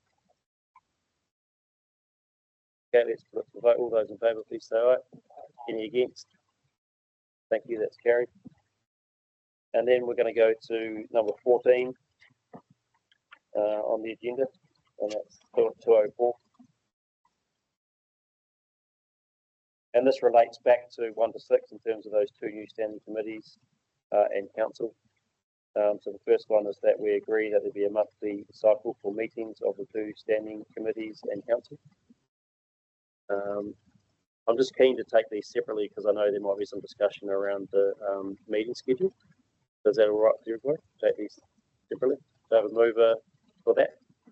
Councillor Sunkel, seconder. Councillor Robinson. Any discussion? Don't think so. All those in favour, please say aye. Any against? That's carried. Thank you. In terms of the meeting schedule,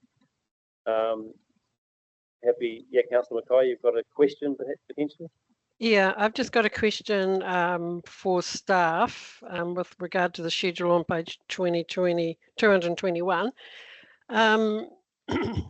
Traditionally, you will have noted I just said before that there's been a 2-week break for councillors in the middle of winter to get a decent break period. That had been changed to 1 week unilaterally, and we were told on approaching the governance team that show week would be that 2nd week. That's actually not showing up in the calendar. I just wonder whether that could be noted and addressed at some stage. Thanks, Claire. I note that there is a reset week in October, which I believe is the school holidays. So I think that's noted on the meeting schedule. And show week would be the 11th to the 15th of November, is that correct? Yep. So it's this week before show day, yeah. So you just want that noted, that we discuss that more? I'm just trying to find my right page here because I hadn't picked up the October one. Just hang on a moment. So there's a recess week in October, and then also around Christmas, which is understandable. Yeah, John. The point of Show Week is that those of us from the rural community really have the opportunity to commune with those folk that come in, and so we're talking to industry, we're talking to people, we're talking to a whole bunch of folk. And previously, council really hasn't taken that into account, and so generally thought that by removing the workload off that week, we would have the opportunity to part of our constituency work and communication with those communities and people. So the fact that we have a week in October or a week wherever is kind of different. It's really that week where we do have the opportunity to commune with our wider communities, and that's the important piece for us. David. Yeah, thanks. Just talking about recess weeks, there will be one or two of us around the table that have dependent children, but I would imagine the majority don't. And we seem to have our recess at the same time as school holidays. And if you want to go anywhere, price of accommodation here, if there isn't anything hydraulic, I would like to see us sort of have at least one of our recess periods away from the school holidays.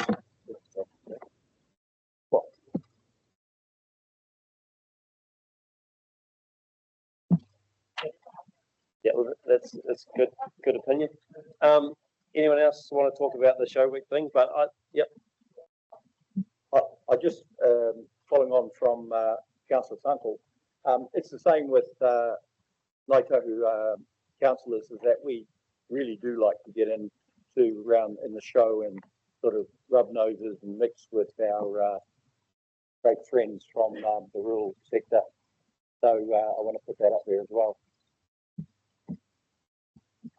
Good. Yeah.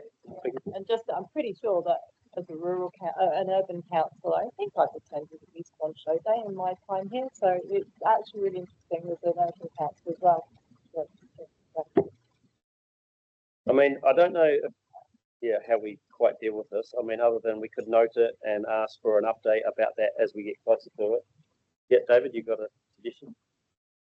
I'm looking to my governance team counterparts at the other end of the table, but I was going to suggest that we could take on board your suggestions, and when we come back to the meeting to populate the committees, we bring an updated calendar, because if we adopt it today, we may not achieve the strategy and policy committee for August. That may be the one that's too tight between you resolving on who your chairs and deputies are and getting that stood up. So yeah, sorry. Yeah. Peter? Yeah, so if we get some indication of your timeline that could happen, that puts some pressure back on councillors who've talked about caucusing and putting things off and getting together. That may help us achieve that. So that would have to happen like in the next 10 days, you would think. Give us a timeline. So we're just going to adjourn for a second, just to give these guys a bit of a chance to figure it out.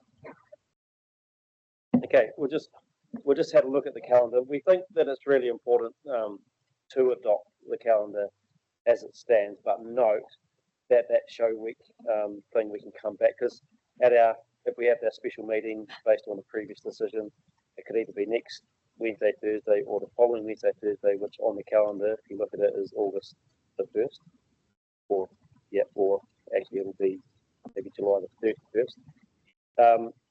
And so there's still time enough, the staff have said, to still run with the schedule as planned if we land things that day. But that we can make a decision on that day with some updated information about that show week period with a readjusted. But we should adopt it so that the staff can get on with getting these meetings in place on the schedule. So if people are happy with that, that we note that we'll come back with some updated information about the show week period. Yep. Looks like we're going to add that to the resolution. Cool. don't know if we had a mover to that because we went straight into questions and discussion. So, I'll move. yeah, so you're happy to move that, Councillor Guy, Claire, thank you. And seconded by Councillor Ward. Any discussion needed? I think it's pretty self-explanatory there. Okay, all those in favour, please say aye. Any against?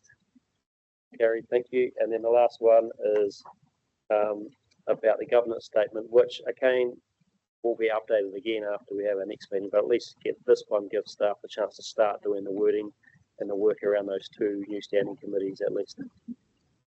Question on this one. I'd like to understand what the word arrangements mean for both of those. What does that mean?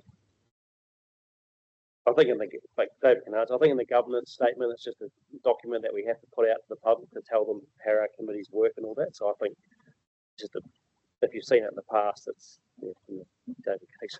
Yes, it's a requirement under the Local Government Act, and it sets out the council's how it arranges its business, not just structurally, but some of the procedures as well. So, hence, arrangements covers that broad explanation. And you're satisfied that by adopting 1 to 6, that gives the ability to undertake 16? Yes, it does, because the fundamental piece of that governance statement is the structure, which you are adopting a new structure today. So that starts that work, and then populating with names and various things can happen as that happens over the next few weeks. For completeness, maybe I might suggest that we do get rid of that last bit of that sentence because we didn't adopt the amended terms of reference for that. So it would end at the first arrangements. Are people happy with that? Just for completeness. Yep.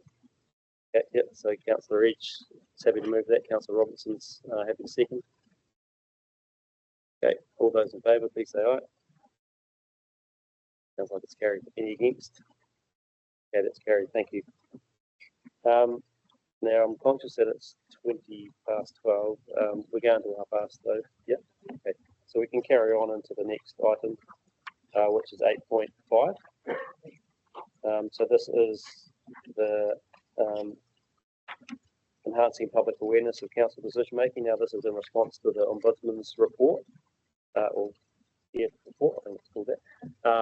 And so again, thanks David coming back to the table, and I think Patrick, are you coming up as well? And just to acknowledge the work that some councils have done in this space as well, and which has been noted. So we'll hand it over to you, David and Patrick. Kia ora koutou. So yes, the purpose of this paper is for council to approve measures with regard to council briefings and workshops aimed at enhancing public awareness of council decision making. Councillors have expressed commitment to the mandatory principles of openness and transparency for your decision making. The recommendations for briefings and workshops have been considered with reference to the Ombudsman's 2023 report, Open for Business. And these recommendations align with the work that is underway to upgrade the technology of the council chamber that will enable live streaming of council and committee meetings, as well as briefings and workshops where practicable. And just noting that the timeline with regard to that upgrade is scheduled in for September, about a 3-week period. But the technology will be upgraded in the chamber here. So it's then following that will be upgraded to enable these recommendations to fully implement. So anything else? Any questions? Okay. Greg, I think you're going to put your orange hand up. So you'd like to move the resolutions. So we've got these 3 resolutions. Happy to take them all together. Oh, sorry, 4. Sorry. Oh, there it is. The 4th one's over the page there. So 4 resolutions. Are we happy to take them together? Yep, cool. We've got a seconder further? Yeah, Councillor Ridge. Okay, way you go, Greg, if you'd like to speak to this. You're allowed to speak now and at the end if you'd like. Okay, cool. All good. Councillor Ridge, would you like to speak now or at the end? Just quickly, this is good to see. I supported the motion by Councillor Burns way back in March, and staff have now acted on this. The Ombudsman's pretty clear in terms of the need for transparency in our decision-making process. So that's good to see, and the report's kind of outlined a start to that process. I presume if we have any issues that we can pick it up and change it, but at the moment it's good to see that we're moving in the right direction. Anyone else wish to speak? Thanks, John, and then I'll go to him. Thank you, Mr. Chairman. I do in general support this paper and agree with it, but I do note, I guess, the challenge for me and the ability for us to have at times free and frank conversations, chat in the house, just to get a feel for things and where that might sit within these processes of briefings and workshops, what's formal, what's informal, and where can we just have a conversation. So whilst it provides a window into everything we do with these conversations, that's great, but I think there is a point in time where we need to be able to have some honest conversations amongst ourselves. So that's my one reservation of how we deal with that at the time. But otherwise, I'm happy for the leaders to be open. John, Vicky? Kia ora. So I think it's absolutely right that we're basically got a paper that will put us into best practice, that the principle of being a local government organisation and a democracy, that we're elected representatives and should be answerable to the public, then the public needs to hear us and know what we're talking about and have information to be able to assess for themselves as well. And so I'm fully supportive of this, and I'm quite sure that we can find the ways out, except that there are times when it's helpful to have those more out there conversations, but I'm sure we can work out how and staff will guide us. I'm sure very professionally in how we achieve that. Thank you. Anyone else? Oh, look, sorry. Look, in general, I do also support this paper.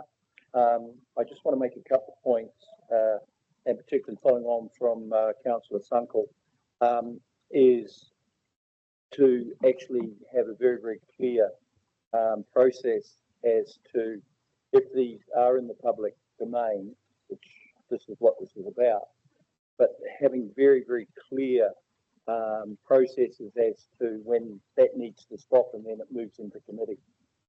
Or because what you're going to do also, you're looking at from the other side, you're going to stifle actually a number of sort of councillors that really want to ask some hard questions. And maybe they won't do that because of the fact that that's in the public forum. And I've got nothing against actually, the public coming into these briefing sessions and all of that. The other part is that I find it on page 227, engagement, significance, and Māori participation. This report is considered to be of low significance. I don't believe that whatsoever, actually. This is really high significance for us. You only have to go look at our, when you sit on our marae and all that, everyone is actually invited into there. And actually sharing kōrero is really an important part of this. And this is what this is about as well. So it is not low significance for us. It's actually quite high. But then again, there's also kōrero o te rangatira, which is the talk of chiefs, which is then moves into that area of possible like the in committee part of it as well. So anyway, that's my part of Kia ora. Thanks, Peter. Yeah, look, I look forward to this process because it does do the one thing that people have asked for, which is visibility. But the other thing I think that it does is a challenge to councillors to actually make sure that the processes are clear and the pathways are clear. You know, we've always said that the glide path into a decision is quite long. It's a process that is planned and it would behove us to ensure that that's known to the public that that's what we're doing, that we're not making ad hoc decisions on things. And I think that's the thing that people are concerned about. People are concerned about the fact that you shut the doors, you make a decision, no one knew about it. But essentially what we're doing, the decisions that we do make are based on empirical evidence over time. So I look forward to it. I think it's good discipline for us, and it's also a good opportunity for people to actually mind what they say. Because if they are being viewed, then you know, they need to be succinct and not ramble. We've seen a bit of that going on in other parts of the world, so it doesn't do anyone any good. Thanks, Peter. Genevieve, I have got you on the list, but I'm going to go to Claire and Dion because they haven't had their hands up for a bit. So, Claire, Dion, you're first. You've got number one next to you. Hey, I'll be brief because I'm going to follow up a number of what people have already said, but I'm fully supportive of this, and I just want to commend Greg on, or Councillor Bruns on his stoicness on pushing this through for us. I'm really supportive of it. I know a number of councils up and down the country are already doing it. A number of my friends in those councils have said that they're doing it, and the world hasn't, well, the sky hasn't fallen in, so it's made no difference to them in terms of what they do and how they do things. But they did say two things, and the two things always, when we're coming into this decision, have been in my mind. The one thing is, people have been saying how boring council work actually is. To some of the people that I know who've started live streaming their council meetings. And the other one is that people have been commenting on how dumb people sound in these live public meetings. So those are two things that I kind of weigh in my mind and when we're making this decision. And obviously it'll sort of change how we do things, but fully supportive of this as a principle moving forward. Thanks, Neil. Just before we move on, I just note that we've just got to extend our time slightly because we're almost at our 2-hour limit just to get through the end of this item. So people happy to do that. So you're happy to move that, Greg, seconded by Councillor Scott. All those in favour, please say aye. Carried. Thank you. Claire. Thanks, Chair. I have some real reservations around this, and particularly around the live streaming of workshops, where we have that opportunity to have free and frank discussion with staff and between ourselves. And I think that Councillor Scott and Chair Scott actually touched on it, and it's about monitoring what we actually say. And I think that honesty is going to be stifled a little bit here. And also I think that there will be reservations, particularly on new councillors or councillors that are uncertain or unsure of their position. So I have some reservations in that aspect of it, which have outweighed my general support of this today. When this was first mooted in a motion, I didn't support it, and my positioning really hasn't changed there. I think this council does a great job in being transparent and not making decisions in workshops or briefings. That's been something that I have noted right through since 2000 in my terms of council, I should say. But on balance today, I won't be able to support this motion. Thanks, Claire. Genevieve? I really support it because unlike some of the other people in the room, I've sat on the other side of the table doing massive deputations, trying to get people to listen to what you have to say. It's all very well to be in the room, but for the public that extends all the way from Mōreaki right up to Kaikoura, it's very hard to be in here for a meeting. When you've got something to say, you want as many people to listen as you can. When you're making a decision, you want as many people in the room as you can. And we are missing that. We're seriously missing that. So I really strongly support this to increase engagement for LTPs, for annual plans, People need to know what we're doing in order to submit on them, because we have a really low rate of people engaging with us. We seriously do. And there's only so much online written communication you can do. It's face to face. And if they can't be in here, they must be able to have live access. So I strongly really support this, and thank you. Thanks, Jeremy. I think that's all I had on the list. Oh, Nick, I agree with most of them in principle, but I do struggle with the workshops. And I think if we are discussing something that is commercially sensitive, and as a first time councillor, it's just sometimes I feel a bit awkward. Thanks, Nick. I think that's all we've got. So back to you, Greg. Kia ora, thanks, Mr. Chair. Look, firstly, I want to acknowledge Lisa and send my best wishes and goodwill to her and all the other staff involved with this.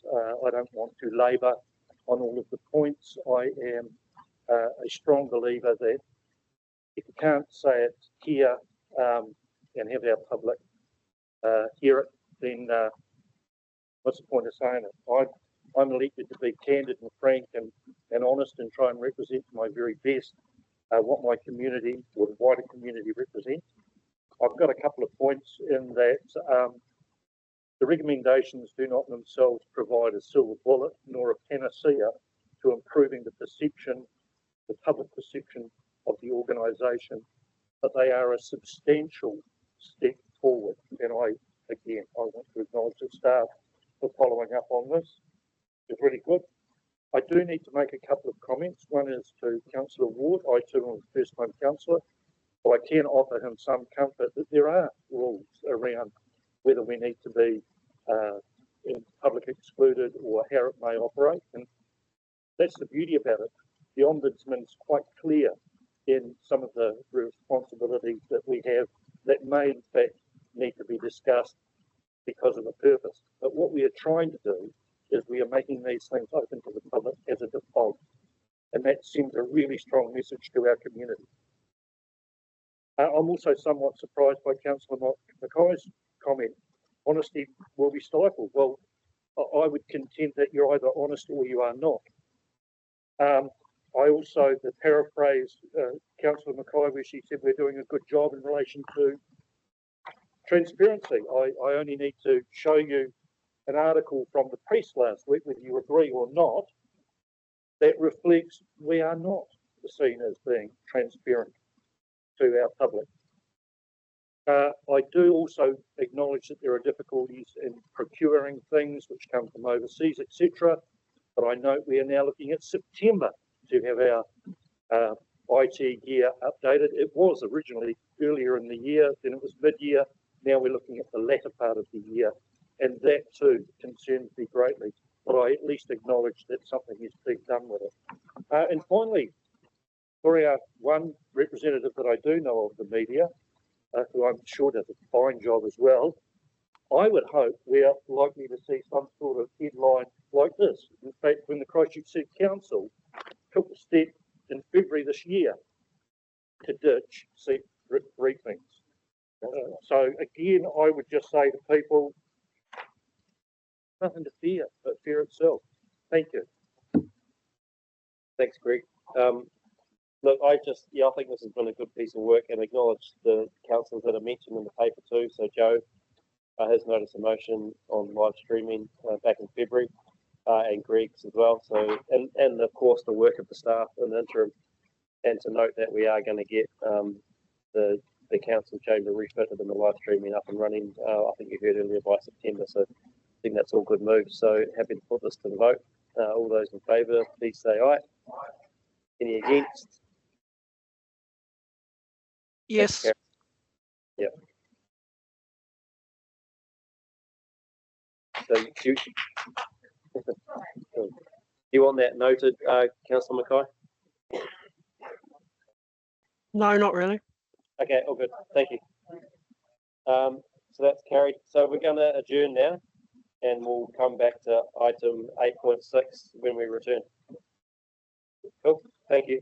Oh, kia ora, councillors. Thanks to those that are online and have stayed and be patient. Appreciate that it's some crazy times of the day for you guys that are overseas, especially. So we're back in the room. I think most councillors are present. We've just got one who's on it. He's coming back to a seat. So we'll get underway and we'll pick it up. And we're at item 8.6. And that's the letter to the Minister of Forestry on National Environmental Standards in Commercial Forestry.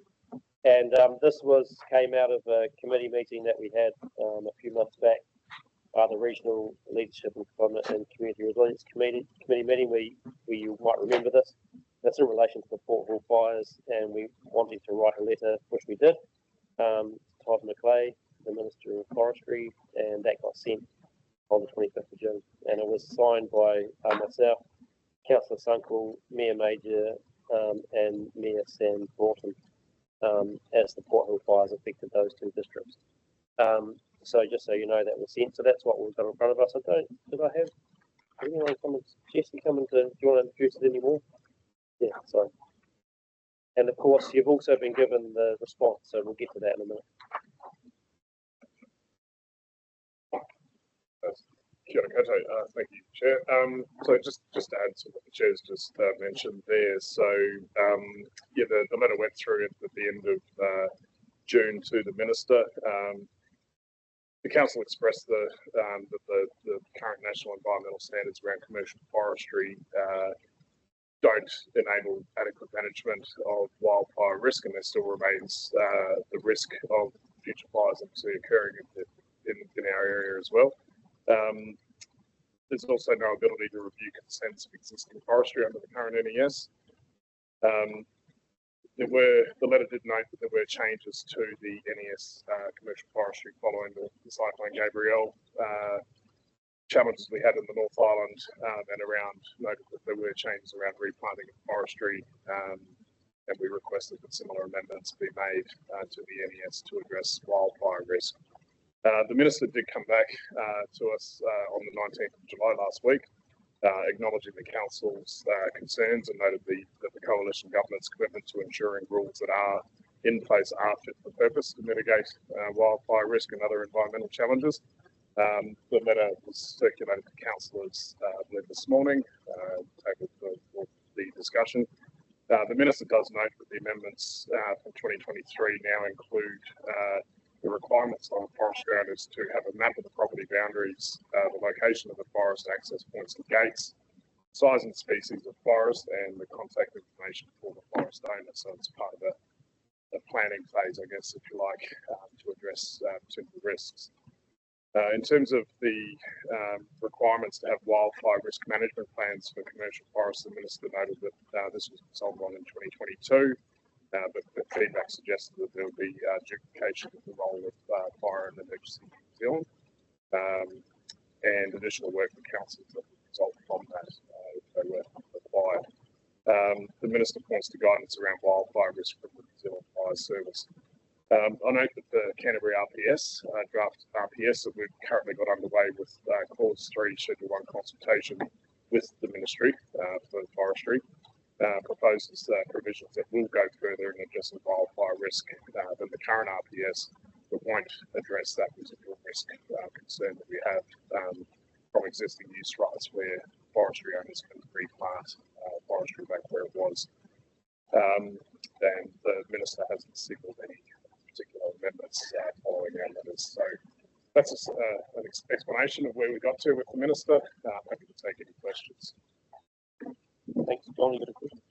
Yeah, just a comment. Yes, accept what's been written, and I know in conversations with Justice Precinct and some of the matters, fire emergency afterwards, that planning process of access and gate-based practice in place, which is a help towards this suppression of fire once they start. But as you rightly state, we cannot extinguish the consent rights that are in place, which is the greatest challenge that we face. We can, going forward, make recommendations and consent in the TAs that are doing the same to mitigate risk, but it's those residual consents that we cannot extinguish or challenge. So it is what it is. I'm not sure what we will do going forward. Jess, I do have a question. Those additional provisions proposed in the RPS, can you just tell us a little bit about it? I don't have those specifically in front of me. Sorry, I'd have to I'll go back and have a look at those. Yeah. So no, yeah, all good. Is it? Yeah, it would be good if we can get that circulated, just a little bit of an idea about what the additional things do help us with. And I get the point. You know, the response lays out clearly what the current situation is. And it's just trying to manage that replanting risk after fires, right? And so it might just require more work between us and city and district council. Sorry, city and Selwyn district council. Think about how that could be managed. Thank you. Any other questions? Yeah, Eve? Well, just I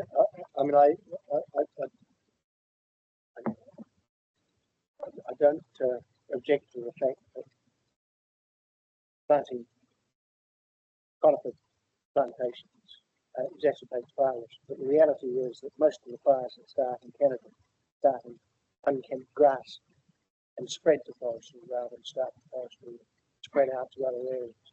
And I don't think that's recognised. It's not recognised in the RPS, and it's not in the draft RPS, and it's not recognised in the letter that you sent to Todd McSay. I think perhaps it just needs a bit of greater respect. Dion? Yeah, hi.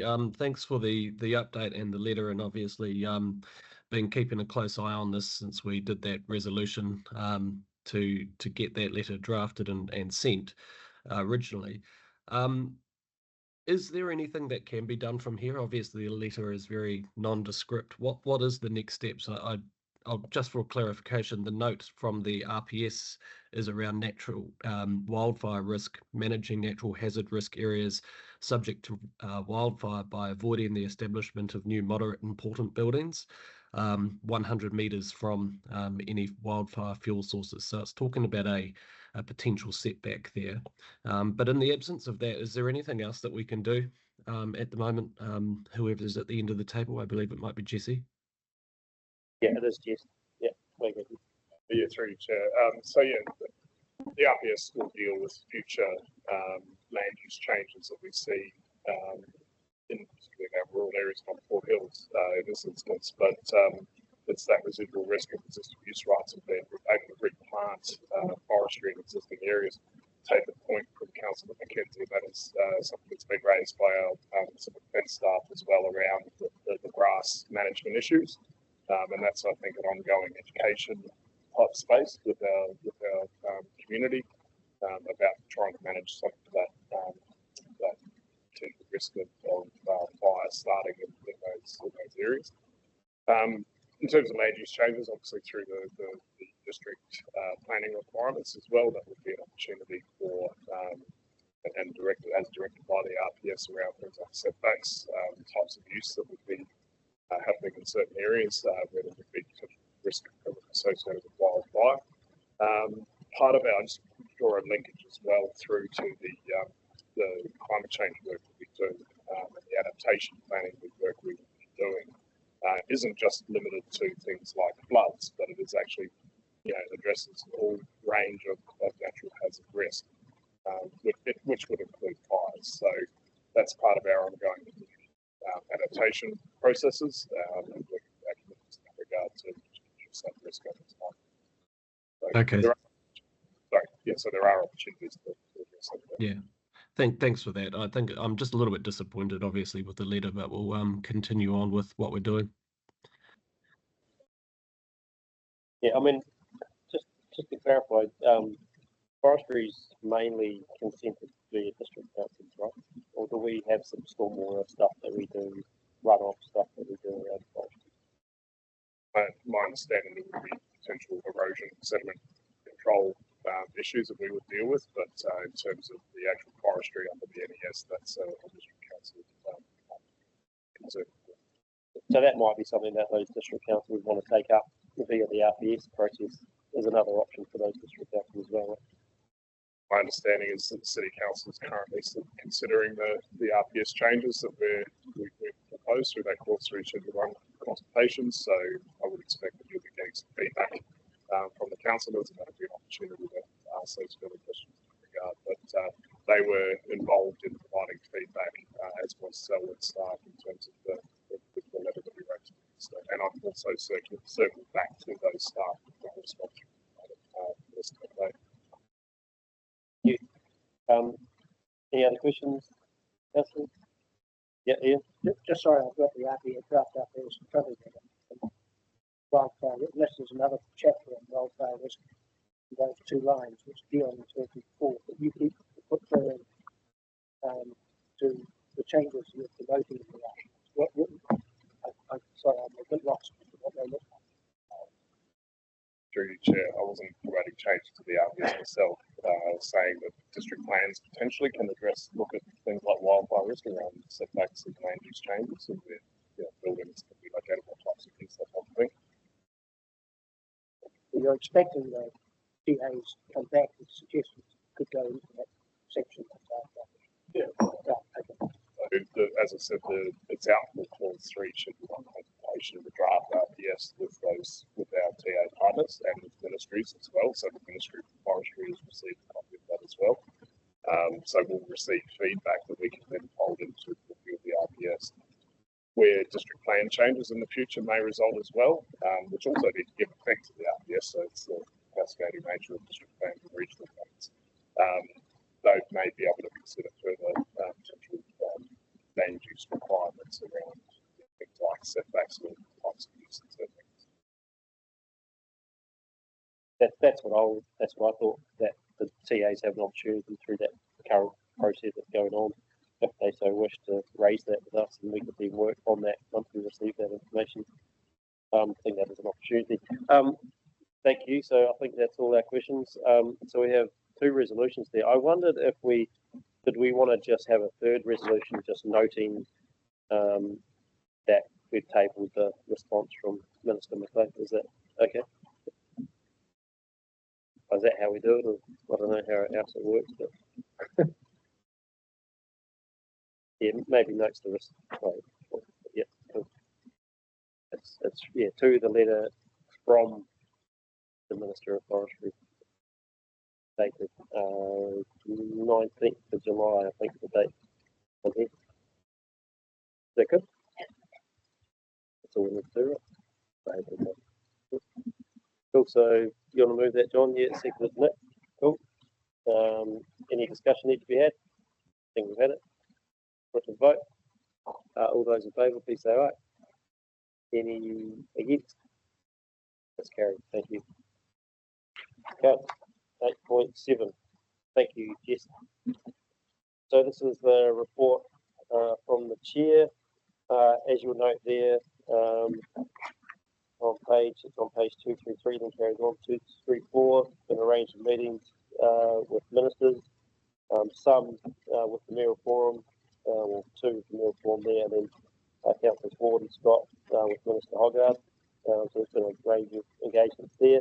Got a few submissions as well in the last period.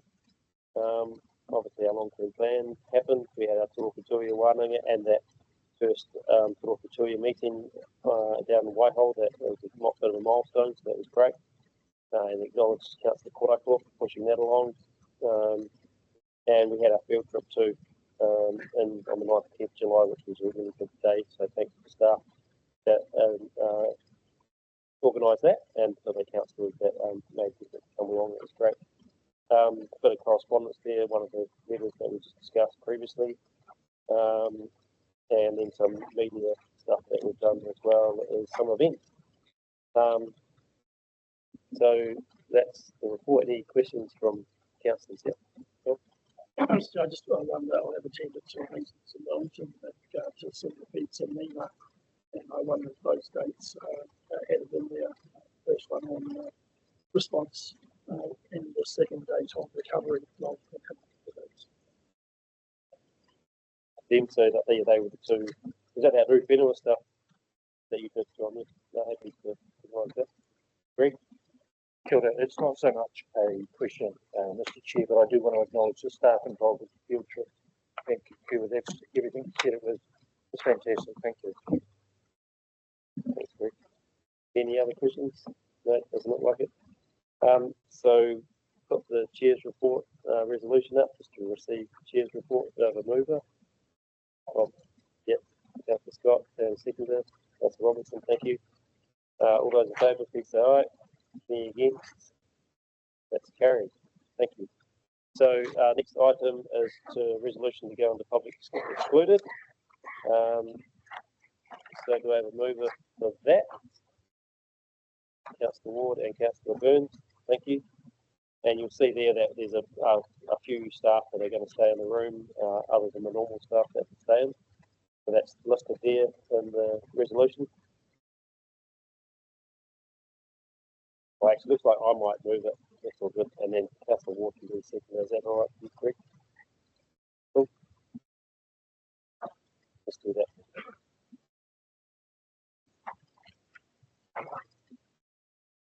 Oh yeah, that'll do. Yeah, Greg, fine. All good. Okay, all those in favour, please say aye. Any against? Thank you. Okay, so just give moments for those that don't need to be in the room to vacate. So we move to the next meeting. I'm pretty sure that's where we're at. Next meeting is scheduled at the moment for 28th of August, but as we know, we might have another meeting scheduled before that, based on our decision today. So, Karakia, Grant, are you prepared to finish that off? Thank you. Anu here, Kiri Uru Canterbury, Ritane, Kia Watia, Ki Mawa, Kia Nako, Ki Tinana, Ki Wairua, Ki Aria, Takata, Kuya La I Rongu, Whakapakiria, Aki Ki Runa, Tina, Umie, Huie, Tākia. And thanks, staff, for all your perseverance today. And those of you online, Claire and Dion especially, thank you so much for your perseverance online. Have a good rest of your time away. Thank you.